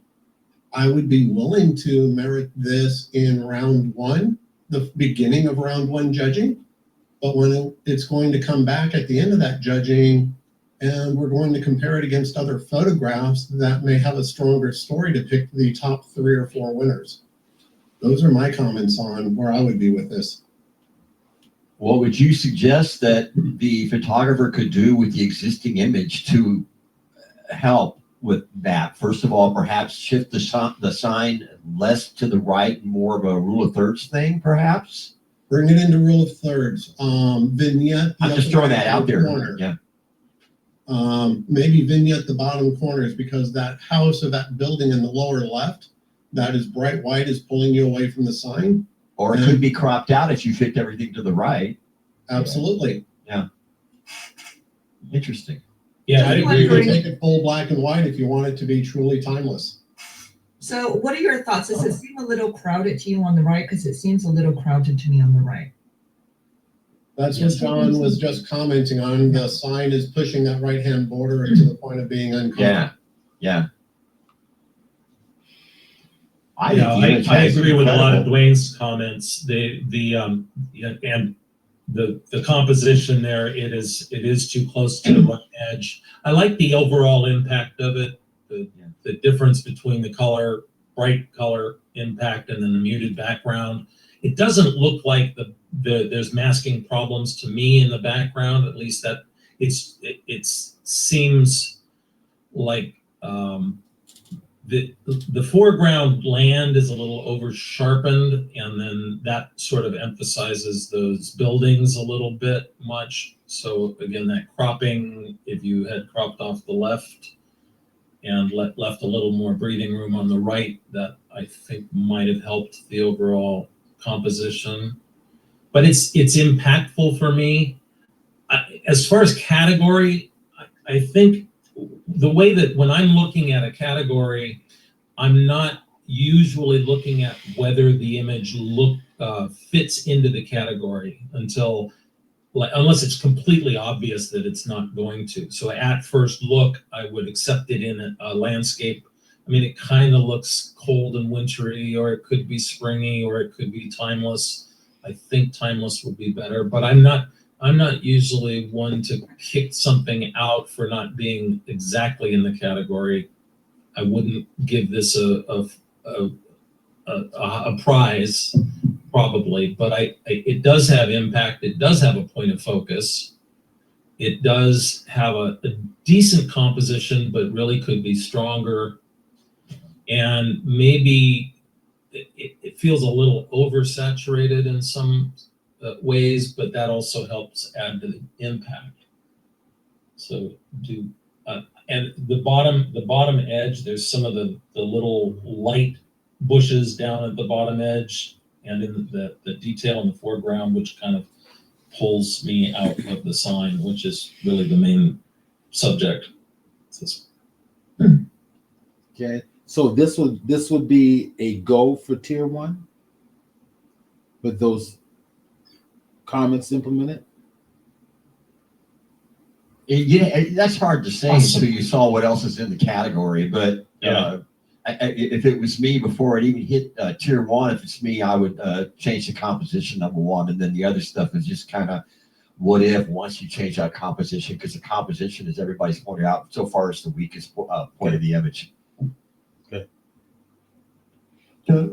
It's very rarely ever talked about, and this has nothing to do with this particular image. When we talk about impact, I always find that there's 2 types of impact. There's the initial impact, which is the oh wow when a photograph comes up. But when you're entering a competition, especially one like this, and you've looked at now 50, 70, 200 prints in a category, it's the photographs that carry lasting impact that end up making it to the top. Those are the ones that end up with your first, second, and third place. So if I was to apply that to this, I think this photograph has great initial impact, but I don't think it's going to carry through with lasting impact after we've seen other photographs, regardless of category. Okay. Agreed. Look at the next one. Let's go back. Let's activate this. It looks just like the last. Oh.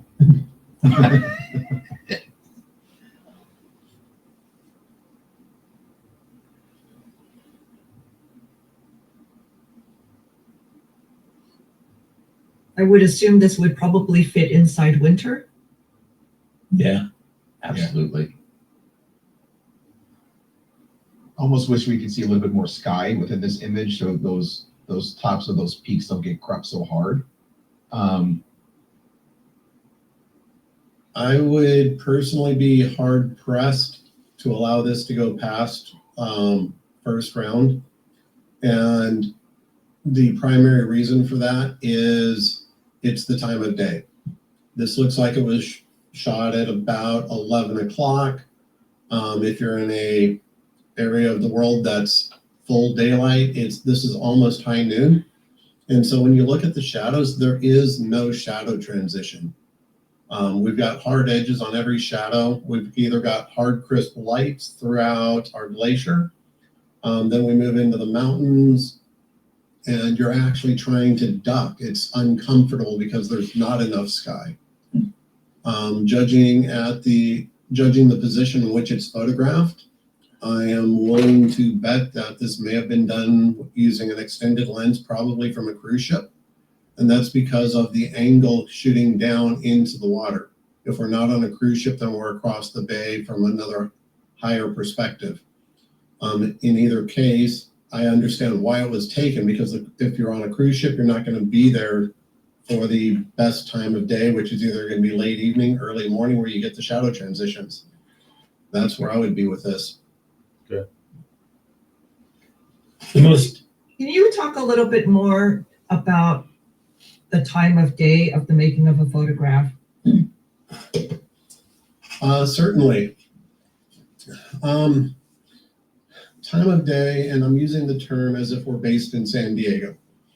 Time of day, when you are photographing from early sunrise to about 10 o'clock or so. As the sun's coming up, the contrast between daylight and darkness becomes more and more as you get later into the day, and that creates what's called shadow transition.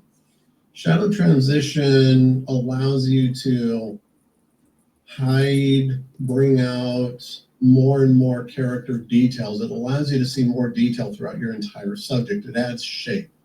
It adds a little bit of contrast to it.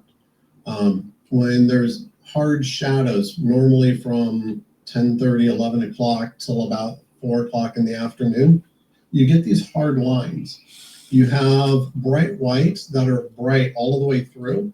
And for example, as you're looking at this glacier, there's not a part of this glacier that is flat in reality, but the lighting is so hard, we are losing 70, 80% of the detail that's actually there. We can see a little bit of crispiness, but it's implied versus seen. It's almost like photographing, so you're basically using a very small edge of a light.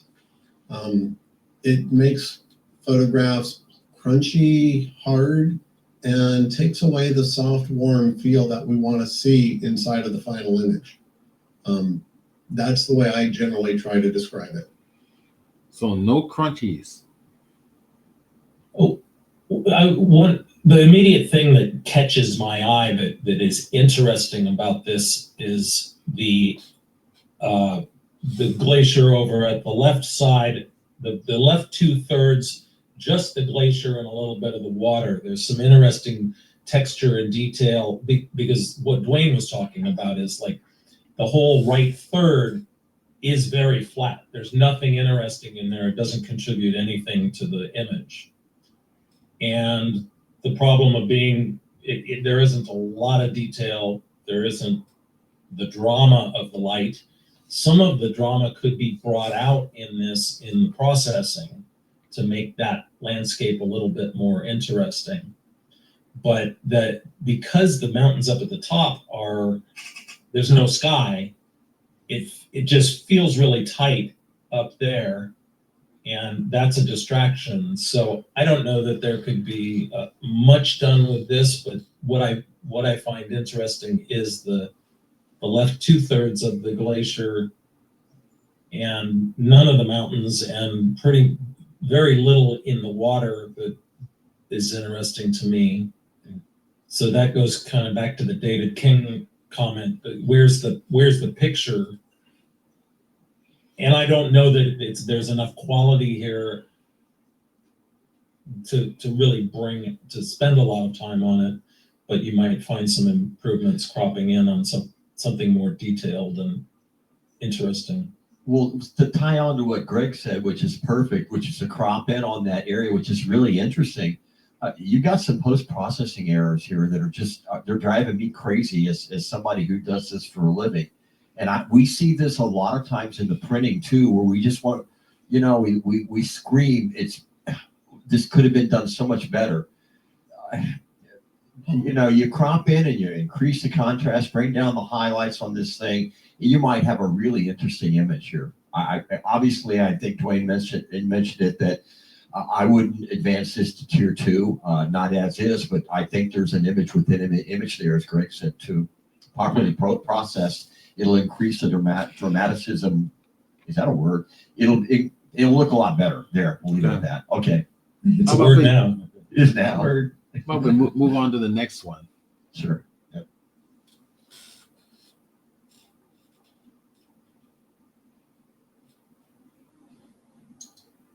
Dave King actually talked about sunsets that,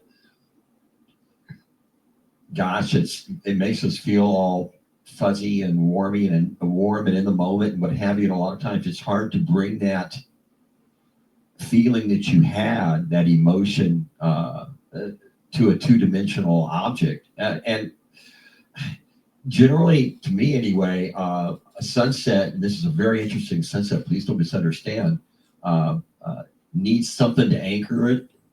A lot of times in the fair, we'll see the pier, or one of the piers at a sunset. It's kind of stereotypical, but it's better than just a sunset picture because it's anchored with something. I'm not saying the pier is right. I know what you're trying to do with the foreground, but I'm not finding that anchor yet. That's just me. As this comes up, it has great initial impact. I love the coloring that I'm seeing throughout the sunset. That's super, super cool. Yeah. I would actually suggest to the maker, get rid of the ground totally. Pick a part of that sky and submit this as an abstract. Mm-hmm. On the technical side, I would advise the maker to zoom in to 300%, because as you see me pressing my face into the camera, giving you that amazing view of my forehead, what I'm doing is tracking along the edge line of the mountain and the skyline. And there's a processing line. Call it over sharpening is the term I normally hear. But as you come down the mountain, and especially when you get around the larger chunk of trees, you will see that unnatural line right around the contrast colors. That's generally some form of over sharpening. That can be painted up pretty easily. This is probably not going into documentary, so you can probably get rid of the telephone poles because they're just not adding anything to this. And then along the top right-hand edge, that could be part of the natural cloud. I'm looking at camera right. All the way to the top. All the way at the top, there's a horizontal line. And when you move to the left-hand side of the photograph, I'm going to use a very technical term. Steve, keep going left, left, left, left, left, up. The technical term is, I don't know what the hell happened. Okay, yeah, that's what you're talking about. Yeah. Yeah. That's The same thing's always- happening in the upper right-hand corner. You know, as a Yeah. horizontal line instead of just a vertical line. Actually, all the way across the top. It may have been a duplicate of the layer, and the layer was moved Yeah. over a little bit. It's what it looks like. Exactly like what Yes, it is. exactly what it is. And now that I've spoken on the first 3 photographs, I need to say we don't go looking to talk poorly of photographs. As a judge, we need to point out what the things we see that would hold you back. And then we also need to talk about the things that are really cool. So it really is painful when we don't have great things to say all the way through every photograph. It's not our intention. Okay. All right. The goal for me is always like there are things that were pointed out here that I as a photographer love taking sunset photos, and I'm usually really disappointed with them other than like reminding me of this nice sky. But to me, the lower left corner of that picture was the best part for me. I do like the land.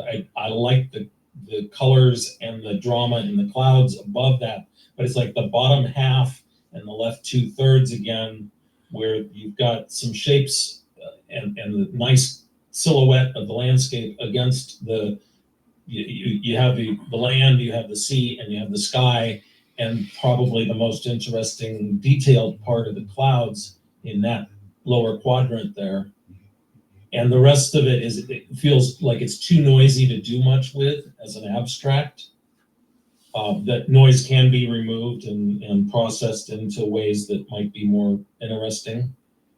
But watch those details and try to focus in, because you've got some beautiful things going on, but in the capture, in the processing, and in cropping things down, bring the attention into where the best drama is. Steven, do you have the ability of doing a quick crop? Yeah.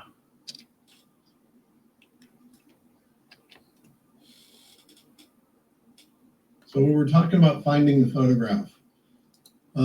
If you would, take that right-hand anchor point, the bottom anchor point, and let's drag that to the bottom of the black shadow in the middle of the larger tree. Down, down, and then just drag it to the left. Keep going, keep going. A little more. Stop right there. Bring it down. Stop there, up. Yep, stop it right there. Grab the upper left anchor point, bring that down, turn this into a panorama. Stop there, drag to the right. Stop, keep going, stop. Move the entire crop to the right. Stop and bring it up. And this particular crop is what is going to give you an anchor point on both sides. We've cropped away 90% of the photograph, so I probably wouldn't submit it as is, but to show you a photograph that's hiding in the overall photo, that's what I'm seeing. And to learn to see it when you're there. Because you've got having the hill on the left and the trees on the right, you end up framing the scene and bringing your eye out into the sky rather than having that. I love the color of the water that was in front of the land, but it distracts, and this really brings the focus in compositionally in a nice way. But the detail isn't there. Okay. Right. All right. Let's move on to the next artist. And let's go to Ace Hoffman.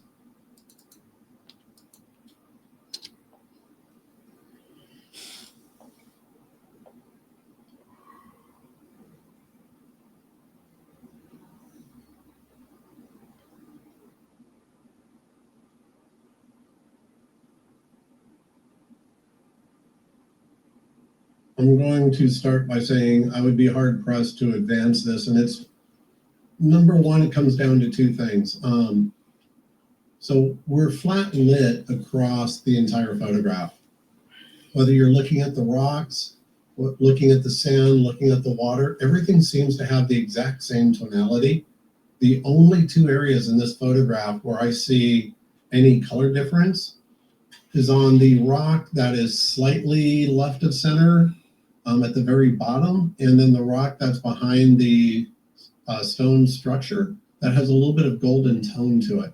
And this is what happens when you're photographing probably San Diego or any of the beach communities, and you're covered with the June bloom.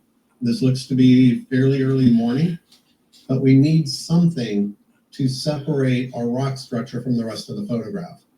It's a lot of words for me to say that. Overall, to me personally, in my opinion, whatever that's worth, is it's lacking impact. Okay.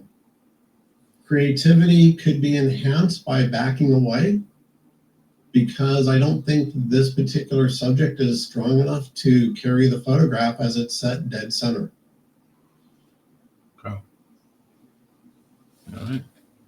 Just taking a very simple crop on this, to crop off the right-hand side and the bottom, because there's a little stone over at the right that pulls my eye out, and there's a stone at the bottom. It still doesn't make it a strong photograph from, it's a interesting stack of rocks, but like Dwayne pointed out, it lacks drama, it lacks like all of the interest of these rocks and the relationship to each other for me. Different time of day, and more processing just to be able to bring out some of the texture and impact of the rocks. There are things that you can do separating the background from the rocks and artificially lighting some of that, but better to find the right time of day that find the drama at the time you're taking the picture rather than trying to create it, and then pay attention to the distractions and off-centering it a little bit. All right. During Lois's presentation, she talked about horizon lines. And in this case, I'm not sure if we're looking at curvature of the globe when you look at the water in the background. And when I take a closer look at the rock structure itself also appears to be tilting to the right. So I'm waiting for it to fall over. And in a competition, judges are definitely going to comment on that. Yeah, the horizon is definitely crooked. Yeah. Just a little. It's a little but bit. It's enough. Let's look at his next one.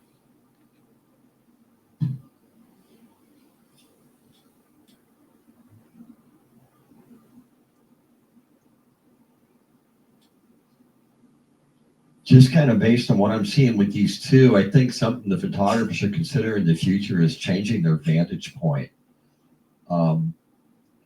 If this was shot, I mean, I know it's too late to do anything now. I'm just kind of throwing that out there because it looks like you got a little series here going.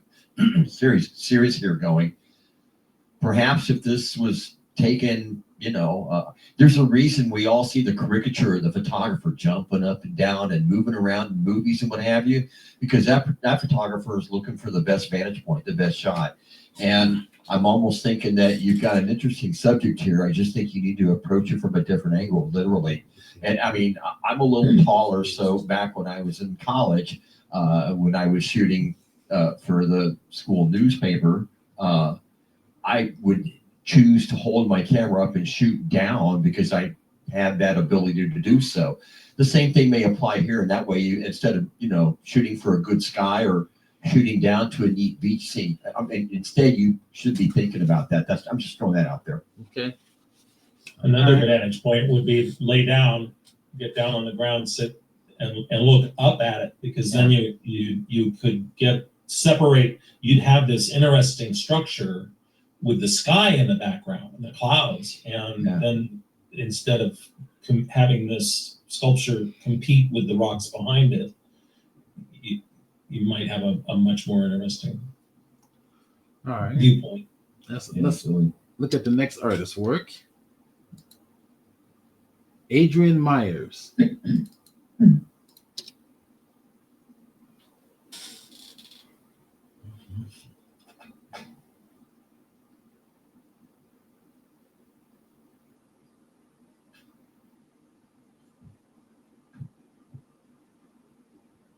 super cool, and I would be willing to accept this into tier 1.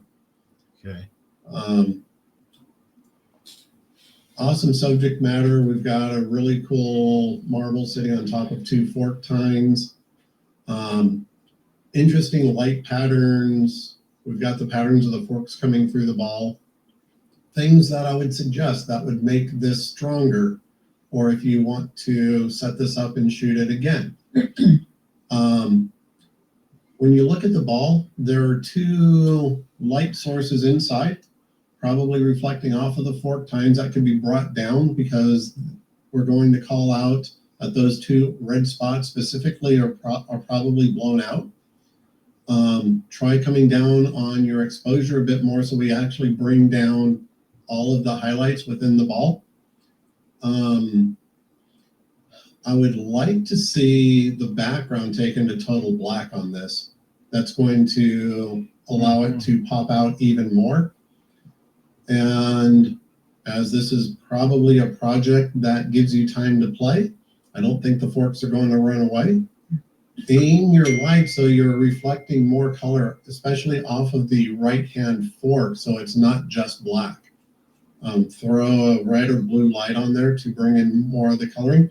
When you look at the left fork, look at how cool that color difference is as it goes from the blues on that very first time into the reds that are in the middle of it, and then carry that through the ball. Bring that type of lighting quality onto the camera right fork, and this is going to be an oh my god image when it goes into competition. Okay. So I'm wondering, what category would you place this in? Would you consider this a still life, or would this be abstract? Either of those. I hear Monica shouting in the back of my head. This could be a great macro. Yeah, would Yeah, be. that too. Yeah. Yeah. I don't One think of the- it's abstract enough to be abstract because we know what it is. I was going to say, whether it's macro or abstract, Or still you know life? you have a strong image when you can look at everyday subject matter, and when you're looking at it in the final photograph, you're going, what the hell is it? And it's just cool. Would you consider this possibly a still life? Definitely still life, and personally, like I said, I would still lean towards macro, especially if you were to crop this in a little bit tighter. Maybe take out the top of the ball and just use the middle 2/3 of this, because then you're getting in even closer, and it's eliminating the clues that I had to figure out what it was I was looking at. Yeah, I like the composition of it, but I think that's a good good comment on it, that there could be an interesting abstract in there. A lot of beautiful things going on in the marble itself, and on the tines, reflections around the reflections of the marble on the fork tines. Mm-hmm. But it's a nice composition, and All right. I agree with Dwayne's suggestions. And there's that one thing that really catches my eye in a lot of cases is flat areas. There's a flat area on the left that is just sort of empty of pixels and texture and stuff, and that pulls me out towards the edge there. All right. Let's take a look at our second piece.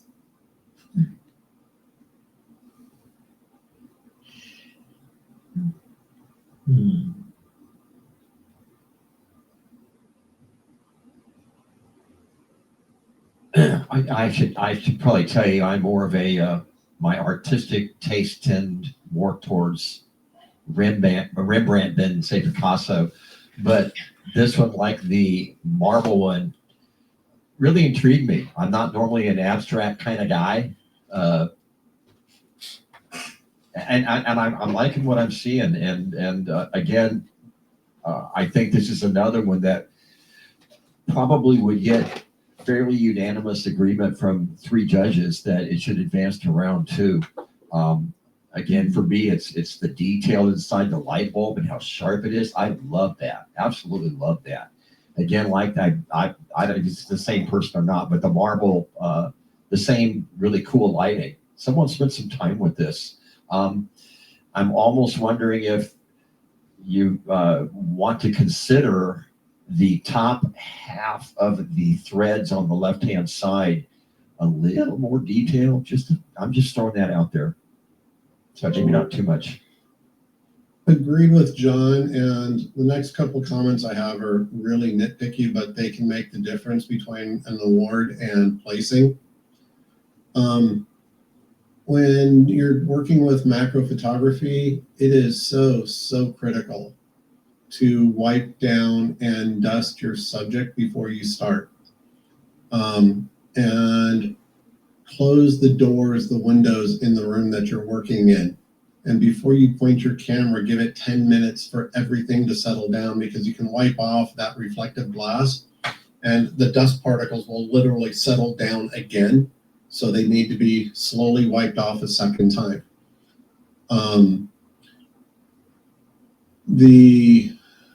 I love the cropping to the right-hand side.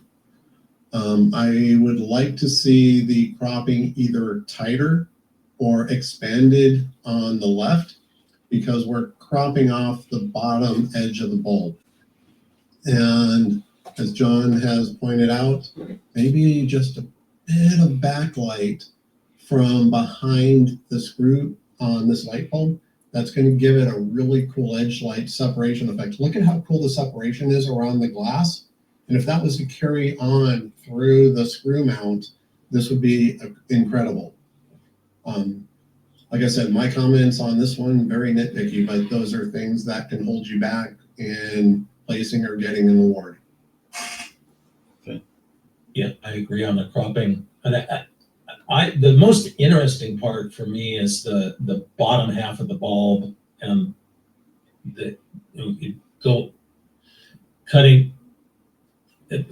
cropping in. There's a lot of dust, like Dwayne said. That's something that can be cleaned up in post, but better to get on the front end. But the texture in the bottom of the bulb and all those rainbow colors and the purples and blues and the screw part and the detail in the filament, all that stuff is really interesting and beautiful and nicely lit. If you want to play, turn this into another panorama. Cut the top half of that light bulb out 100%. Okay. All right. The next artist's work will be Chris Dawson.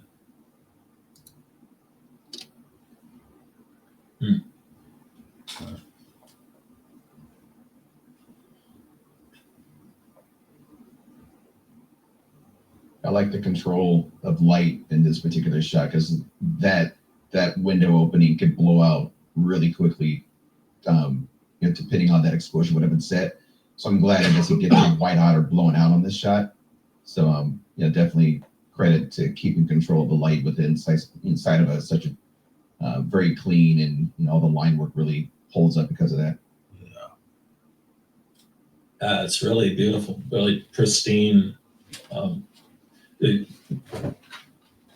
The geometry is the story, and all of it is.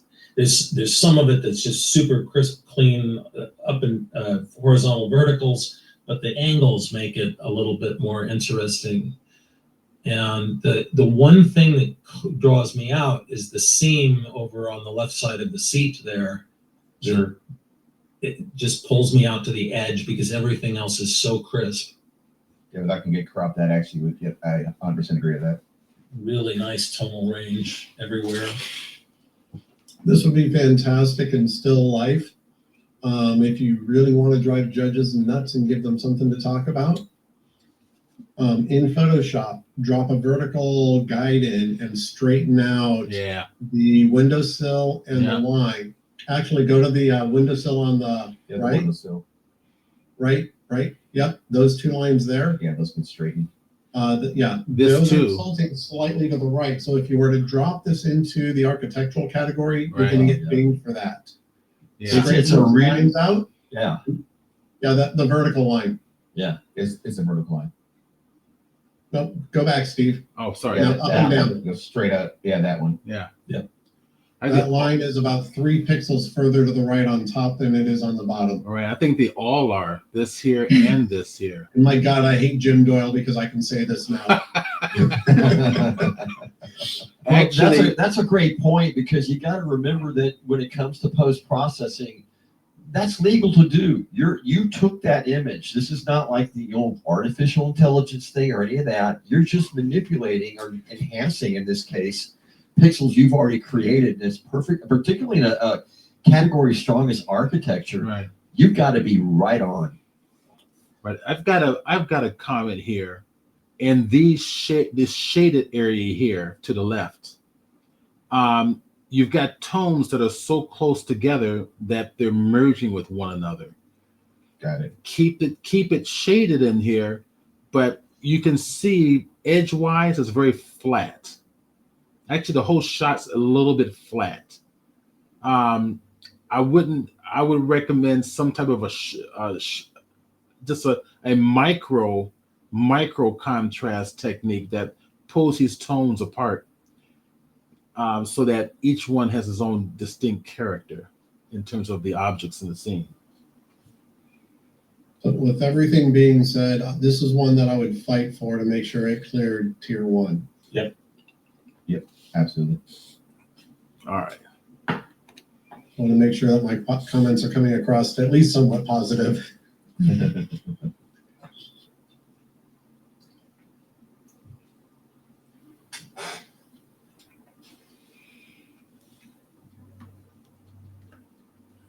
I'm going to blame the white line across the bottom on Steve's monitor. But that was the first thing my eye went to as well. That's a zoom. That's a zoom thing here. It's not in the actual Yeah. image. This white line across the top and bottom. Yeah. That's this green on my monitor, but that's zoom. Okay. Well, then in that case, I'm blaming Steve's Zoom. I think this is a really cool abstract. I would have no problem submitting this into tier 1. Cool texture. We've got blacks to whites. We've got gradation throughout the entire range. Nothing's blown out. If I wanted to be nitpicky and personally as a judge, I would fight to keep it. You could argue that the blacks fall to pure black in that little ridge on the middle lower left.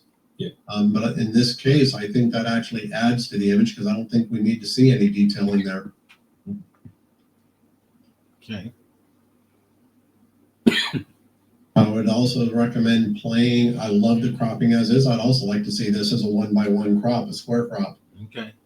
Yeah. All right. Next artist work. Deborah Jones.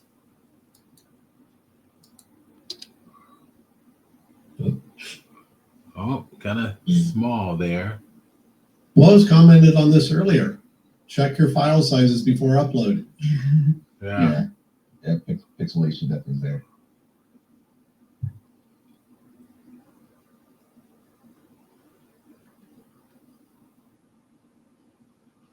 And Chris Dawson thanks you all for your comments. Absolutely. You're welcome, Chris. Please don't wait for us in the parking lot. We won't be there. Not in Chris's parking lot anyway. Yeah, exactly. So, assuming this was sharp and assuming that this was a file upload mistake, this is actually really cool. I would love to see this in full resolution. I would normally complain about everything being centered, especially the sunset. But I think because of what I am appearing to see in the formation of the trees, it pulls us through that tunnel. Having all of the leaves, the fact that the maker took the time to get on the ground and keep all of the foreground in here, and little dapples of golden light across all those leaves all adds interest to me. Well, it's like Greg was saying earlier about lying down near the rock pile shots. We were talking about vantage point, and that's one of the things that's the strongest about this image. This would not have worked if it was taken at, normal snapshot height, if you will. Yeah, it's a lot more Wouldn't drama. have been near strong, let me rephrase that. The colors in the background are bothering me. The green and the blue just don't seem natural. That are beyond the leaves. They seem to be pushed. And the haloing coming off to the upper part of the sun. Yeah, where that It's just too bright for me, that whole area. I know you're saying it pulls you in, but I find it too blinding. Yeah, I think masking the background, the sky and all that, the blue green, and bringing down the highlights back there, maybe even adding some more blur to that, darkening it overall a little bit, it would bring your eye more into the foreground. And if the foreground isn't really sharp in this one, I'm not sure that it would get anywhere, but I like the overall concept, and I love the texture of the leaves, and I like that you've got the cool colors in the top and the warm in the bottom, and what's happening, the light on the leaves is interesting to me, but I'd want those leaves to be really crisp in the foreground and be able to see that detail, and then have the detail disappear toward the sky. And one last comment. Again, all of these comments are assuming that the original photograph is actually sharp versus pixelated. Play with the warping tools in Photoshop or whatever post-production. Straighten that tree that's on the camera right out so it's not leaning over so much, and maybe bring down that horizon line on the right-hand side so it looks more symmetric all the way across the photograph. All right, let's take a look at the second image. Oh, sorry.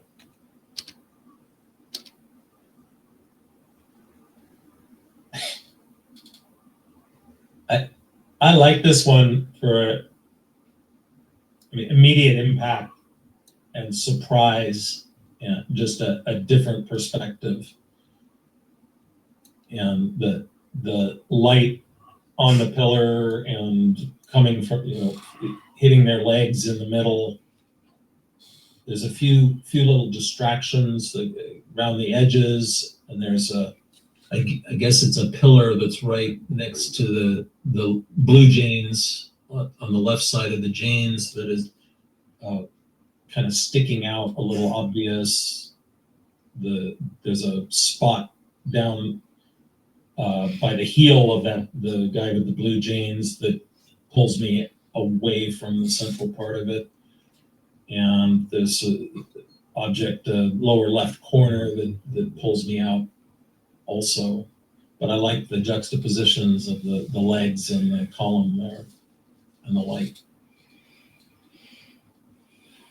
And also to get rid of the extra shoe on the right, Yeah, on the right hand side. Oh, yeah. or the other right. Oh, the other side. The right, Yeah, right whatever there. that is there. There's another one over here. But that as well. Yeah. Okay.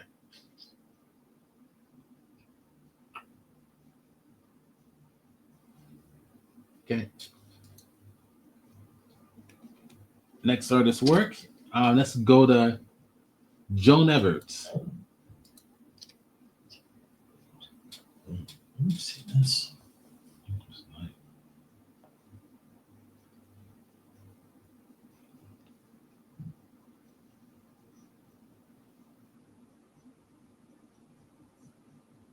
I like the juxtaposition of the green and the orange.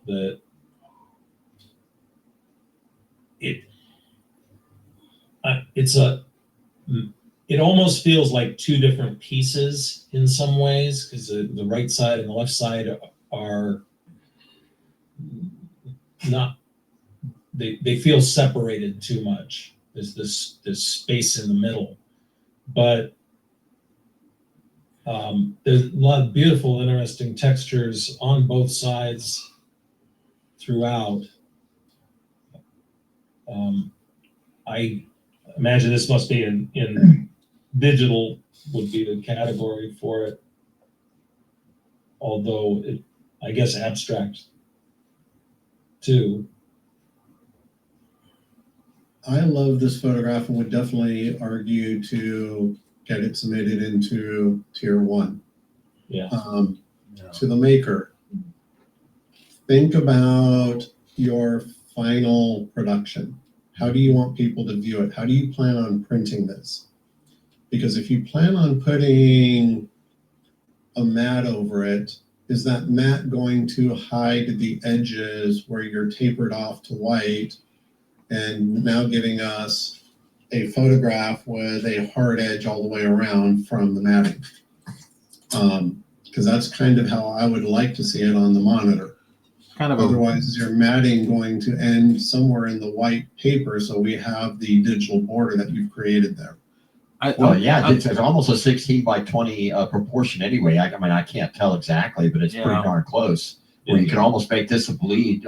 Greg was talking much earlier about, they were talking about matting, and Lois too, about matting, versus full bleed.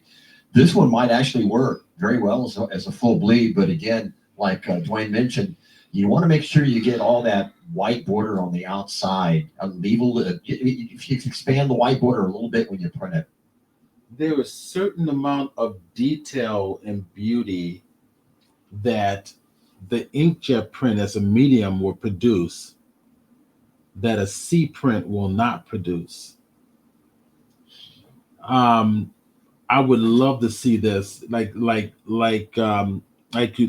John said, full bleed, and I love to see this on a good high quality Rag paper rag paper that just pulls that texture and detail out, because it's all part of the composition of this piece. This would be amazing on something like William Turner or a very coarse washi paper. I agree. There's agree. one I'm using now, the Ilford Gallery Gold Fiber. Has anybody used that? No. I have not. Very expensive paper, very nice paper. I only do C prints. Yeah, I mean, they C prints, for those who are watching, is the standard color prints that we got. It's not standard. It's just process. It's a wet process it's exposed with light versus ink sprayed on a substrate, which is what you're talking about. Which just would look absolutely beautiful on, like you guys are mentioning, a rag type paper. Yeah, rag paper. Yeah. There's a certain amount of detail and control that you have. Which over your depth and your blacks are rich, deep black on a inkjet print. They don't ever quite get deep black on the C print. And if you're listening to us going, what the hell are they talking about? Print this on an 8x10. Look for the date that Eric Joseph will be at there doing his talk. Put a digital copy on your memory stick, and he will likely do a print for you on whatever papers he has available that day. Right. Or there's a reason that's so darn popular, that particular seminar that you're talking about. Yeah, absolutely. I mean, I do my own printing, so it's just that's beautiful. So do I. Yeah, that's nice, but our your printers are bigger though. All right, so we got one last one. We've got one more picture. Oh, I'm sorry. You're right. I apologize. Joan's gonna kick me in around. Oh, that's beautiful. Yeah, again, I'm hoping that the white line across the top is something that's going on. Yeah, because we're seeing that a lot. I don't know how much of that. Yeah. That's Zoom. And on the Zoom. That's Zoom. I don't know who was said earlier when they saw that white line, it's where their eyes went to immediately. Well, that's just the way we're trained. Now hold on a minute. You guys can see it, but the audience can't. So you're right. Right, the audience can't see it. Because they're going through StreamYard. You guys see it because you're on Zoom.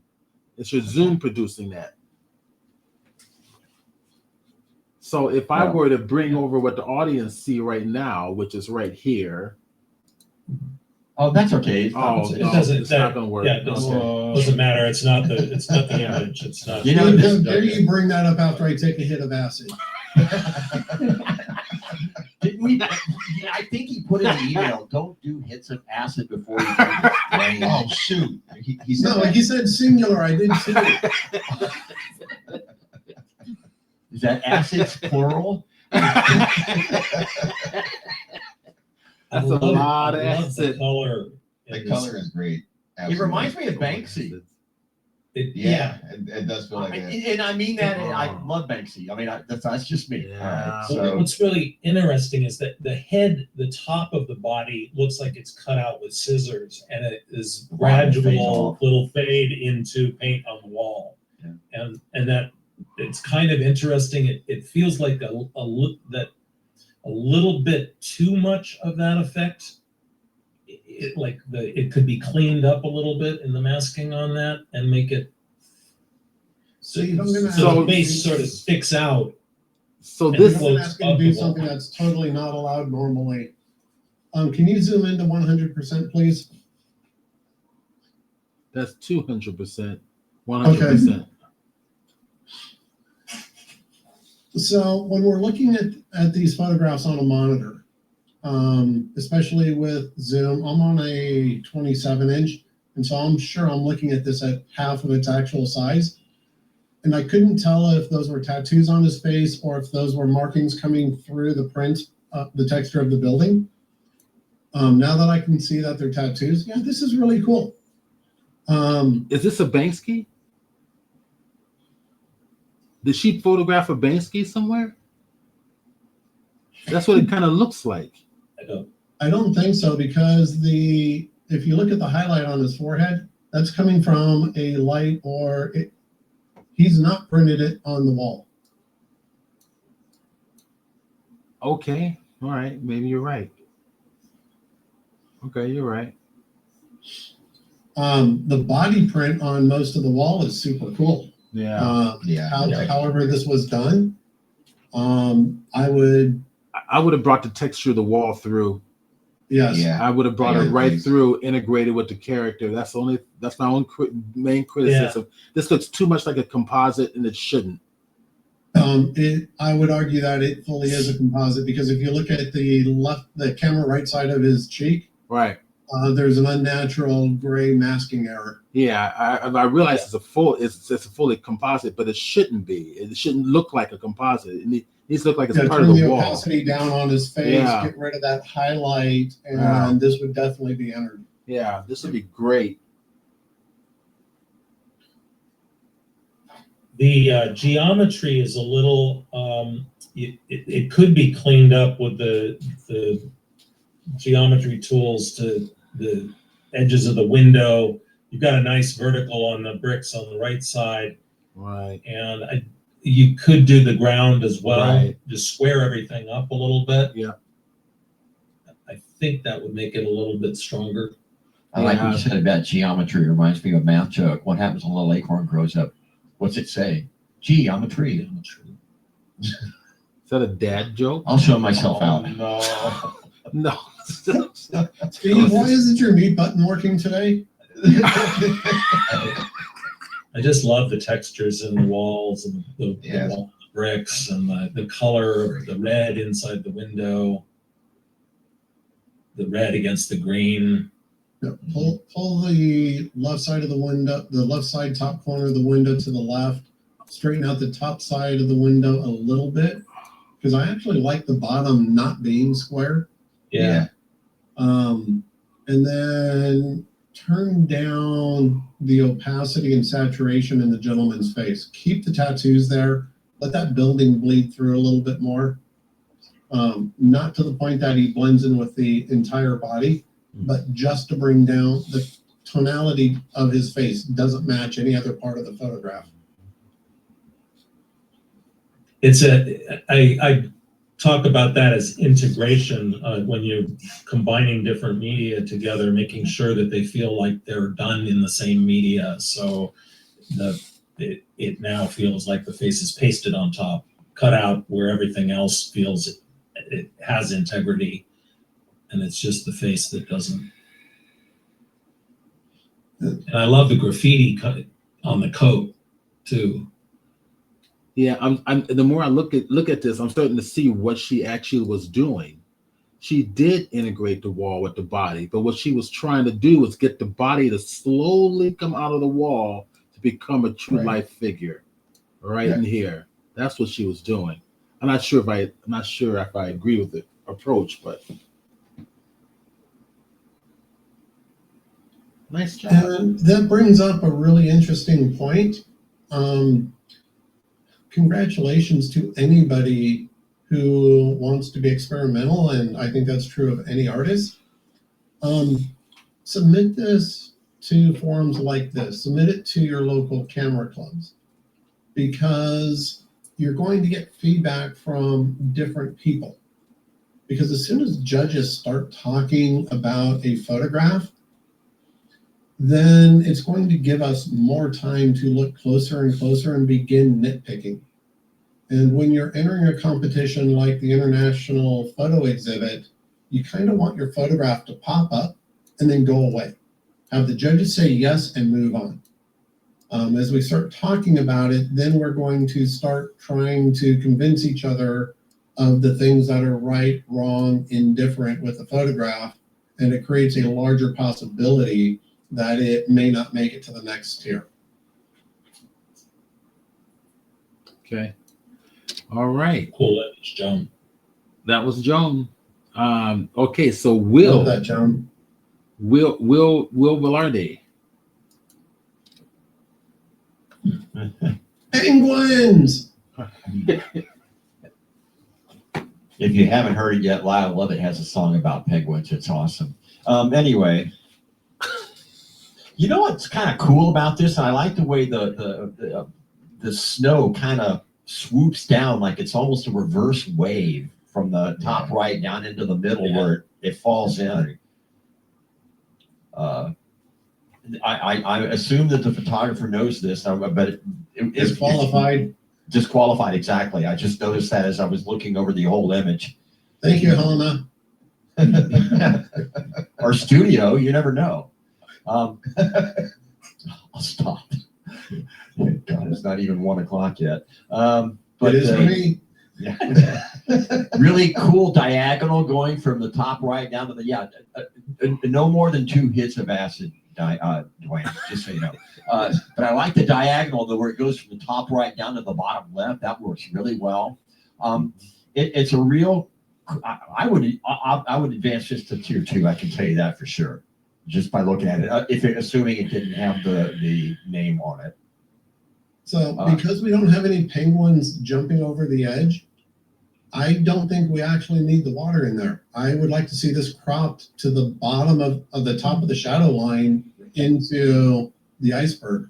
I kind of like the colors and everything right there. I like the way it works where the penguins are kind of offset. Either way it works. It's a very strong image, and that background just makes it. Well, the background's great because I thought it was sky first, and then I saw the detail of the loose snow, and it felt like a wave blowing up out of that crevasse on the left. No, I would go back and hit escape and just pull in on the left-hand side only. Okay. Yes, agreed. Right, just raise the top. I'm not sure I like it. I kind of like that edge over there. Yeah, You're talking even more, Dwayne? No, go to the, pull it back to the left, please. Okay, I see what you're saying. Right there. Now grab the bottom and bring it up above the shadow line at the bottom, right there. It makes that diagonal. Oh, yeah, that makes a perfect diagonal there. Yeah, that's nice. Bringing the top down a little bit? No. If you bring the top down, you're going to lose the reverse wave that we're all in love with. All right. Yeah. This is a strong image. This is one of the stronger images we've seen today. Yeah.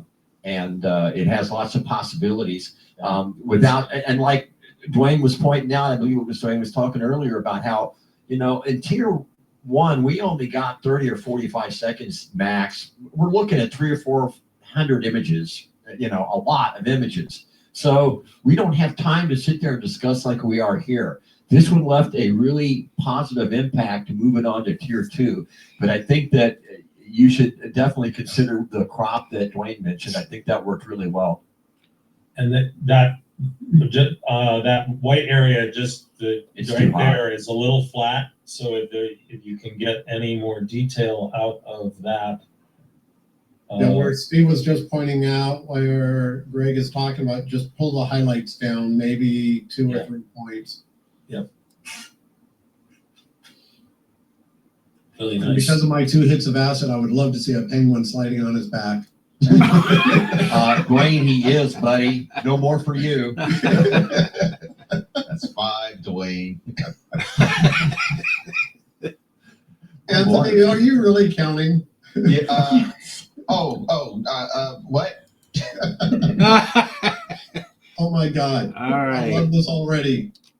Did you say you saw God? Oh. You saw God. That He said he's getting a little too. No, okay. That's very cute. It's cute. Couple of it's not sharp enough. No, it's a little. It's distractingly Distraction not at sharp. the top. Yeah, the top of that could cropped out. I mean, actually, you could crop just to the 2 penguins as well as even a vertical. I'm not sure you need the rest of it, assuming the image can be sharpened. Right.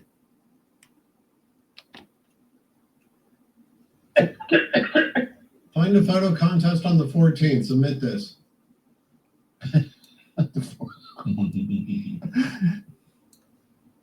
Mr. Hall, Hallmark Cards is calling. Mm. Yeah, absolutely.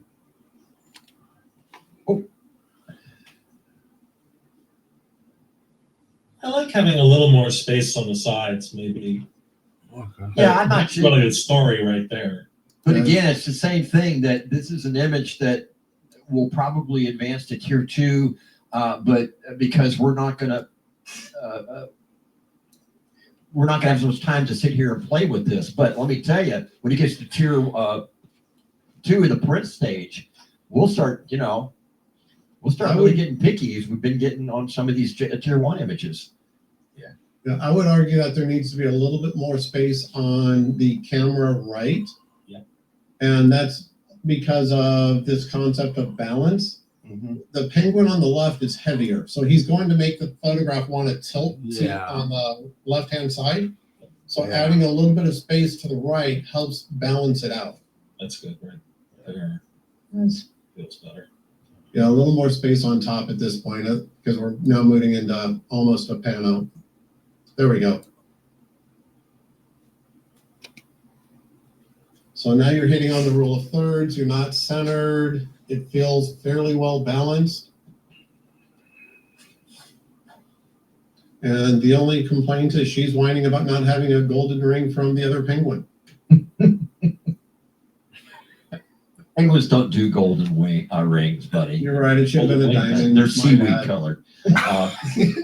Just curious. I'm not sure it's really an issue. If there's any more detail that can be gotten in the black, just open the midtones in the black area just a wee bit. I mean, but that's again minor, but it will make a difference.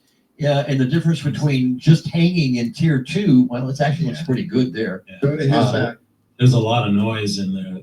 Yeah. It's also it's a small JPEG too that we're looking at. But by the time it gets to the print stage in tier 2, Go to the back we're of his looking head, at all Steve. this stuff. Yeah. We got more time. So from tier 1, what do they have? Almost a month before tier 2 is submissions necessary? It's From tier 1, what happens is they are accepted to the fair, Right, and but then for tier 2, they actually bring in physical prints. right. So they have 30 days, right? So I think it's a month. About It's a April month. 15th to So- May 11th. So they've got time to work on it and mount it and mat it and bring it on. May in. 11th and 12th, because it's Okay. actually 2 days. But the tier 2 acceptance letters go out on April 15th. Okay. I think she mentioned tax day earlier. Okay. Watch my Stephen, mouth. look That at the was- back of the male penguin's head. How do I know which one is male? The one on the left. The bigger one. Just Just thought I asked. Yeah. You're getting awfully specific there, Dwayne. I didn't say the back of Stephen's head. Well, on his and mine both, you're going to need sunglasses. It's up ahead. Oh Yeah, that's something out the head, Stephen. This, It's funny way to said that, Jennifer. Zoom in, trace around the edge of your penguin. You can paint out the line that's following the back of his head. Well, that's not fair because this Oh, is a JPEG that we're enlarging to what percent? I can't even tell. 400%. Okay. But your point is well taken, and I think on the sunset where you pointed it out, you had a legitimate argument that was really not well done. But on this one, I don't know. I'm not sure that's fair. It actually would look pretty good. I have a feeling, but there is some of it that's a residue that's showing up on the to the left of the to the right hand side of the head, the back of the head, I guess. Actually, like you said. So the artist can have that rich Yeah, and I detail don't know. there. I mean, that just could be JPEG.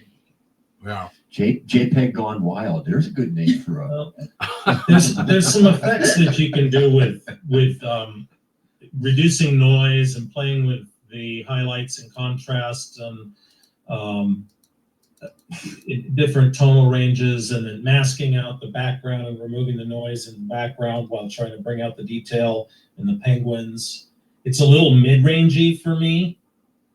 So like overall the contrast might be a little bit better, and that's playing with tonal highlights and shadows. And yeah, actually just that noise reduction kind of helps some things, but it takes away some of the detail. So there are things that you can do with something like this, and then find like that little line on the back of the head that feels a little weird there. That may be too small in a printed image to see, but just little details to try to pay attention to, because it's that's also the difference between like a first, second, third, and honorable mention versus just hanging.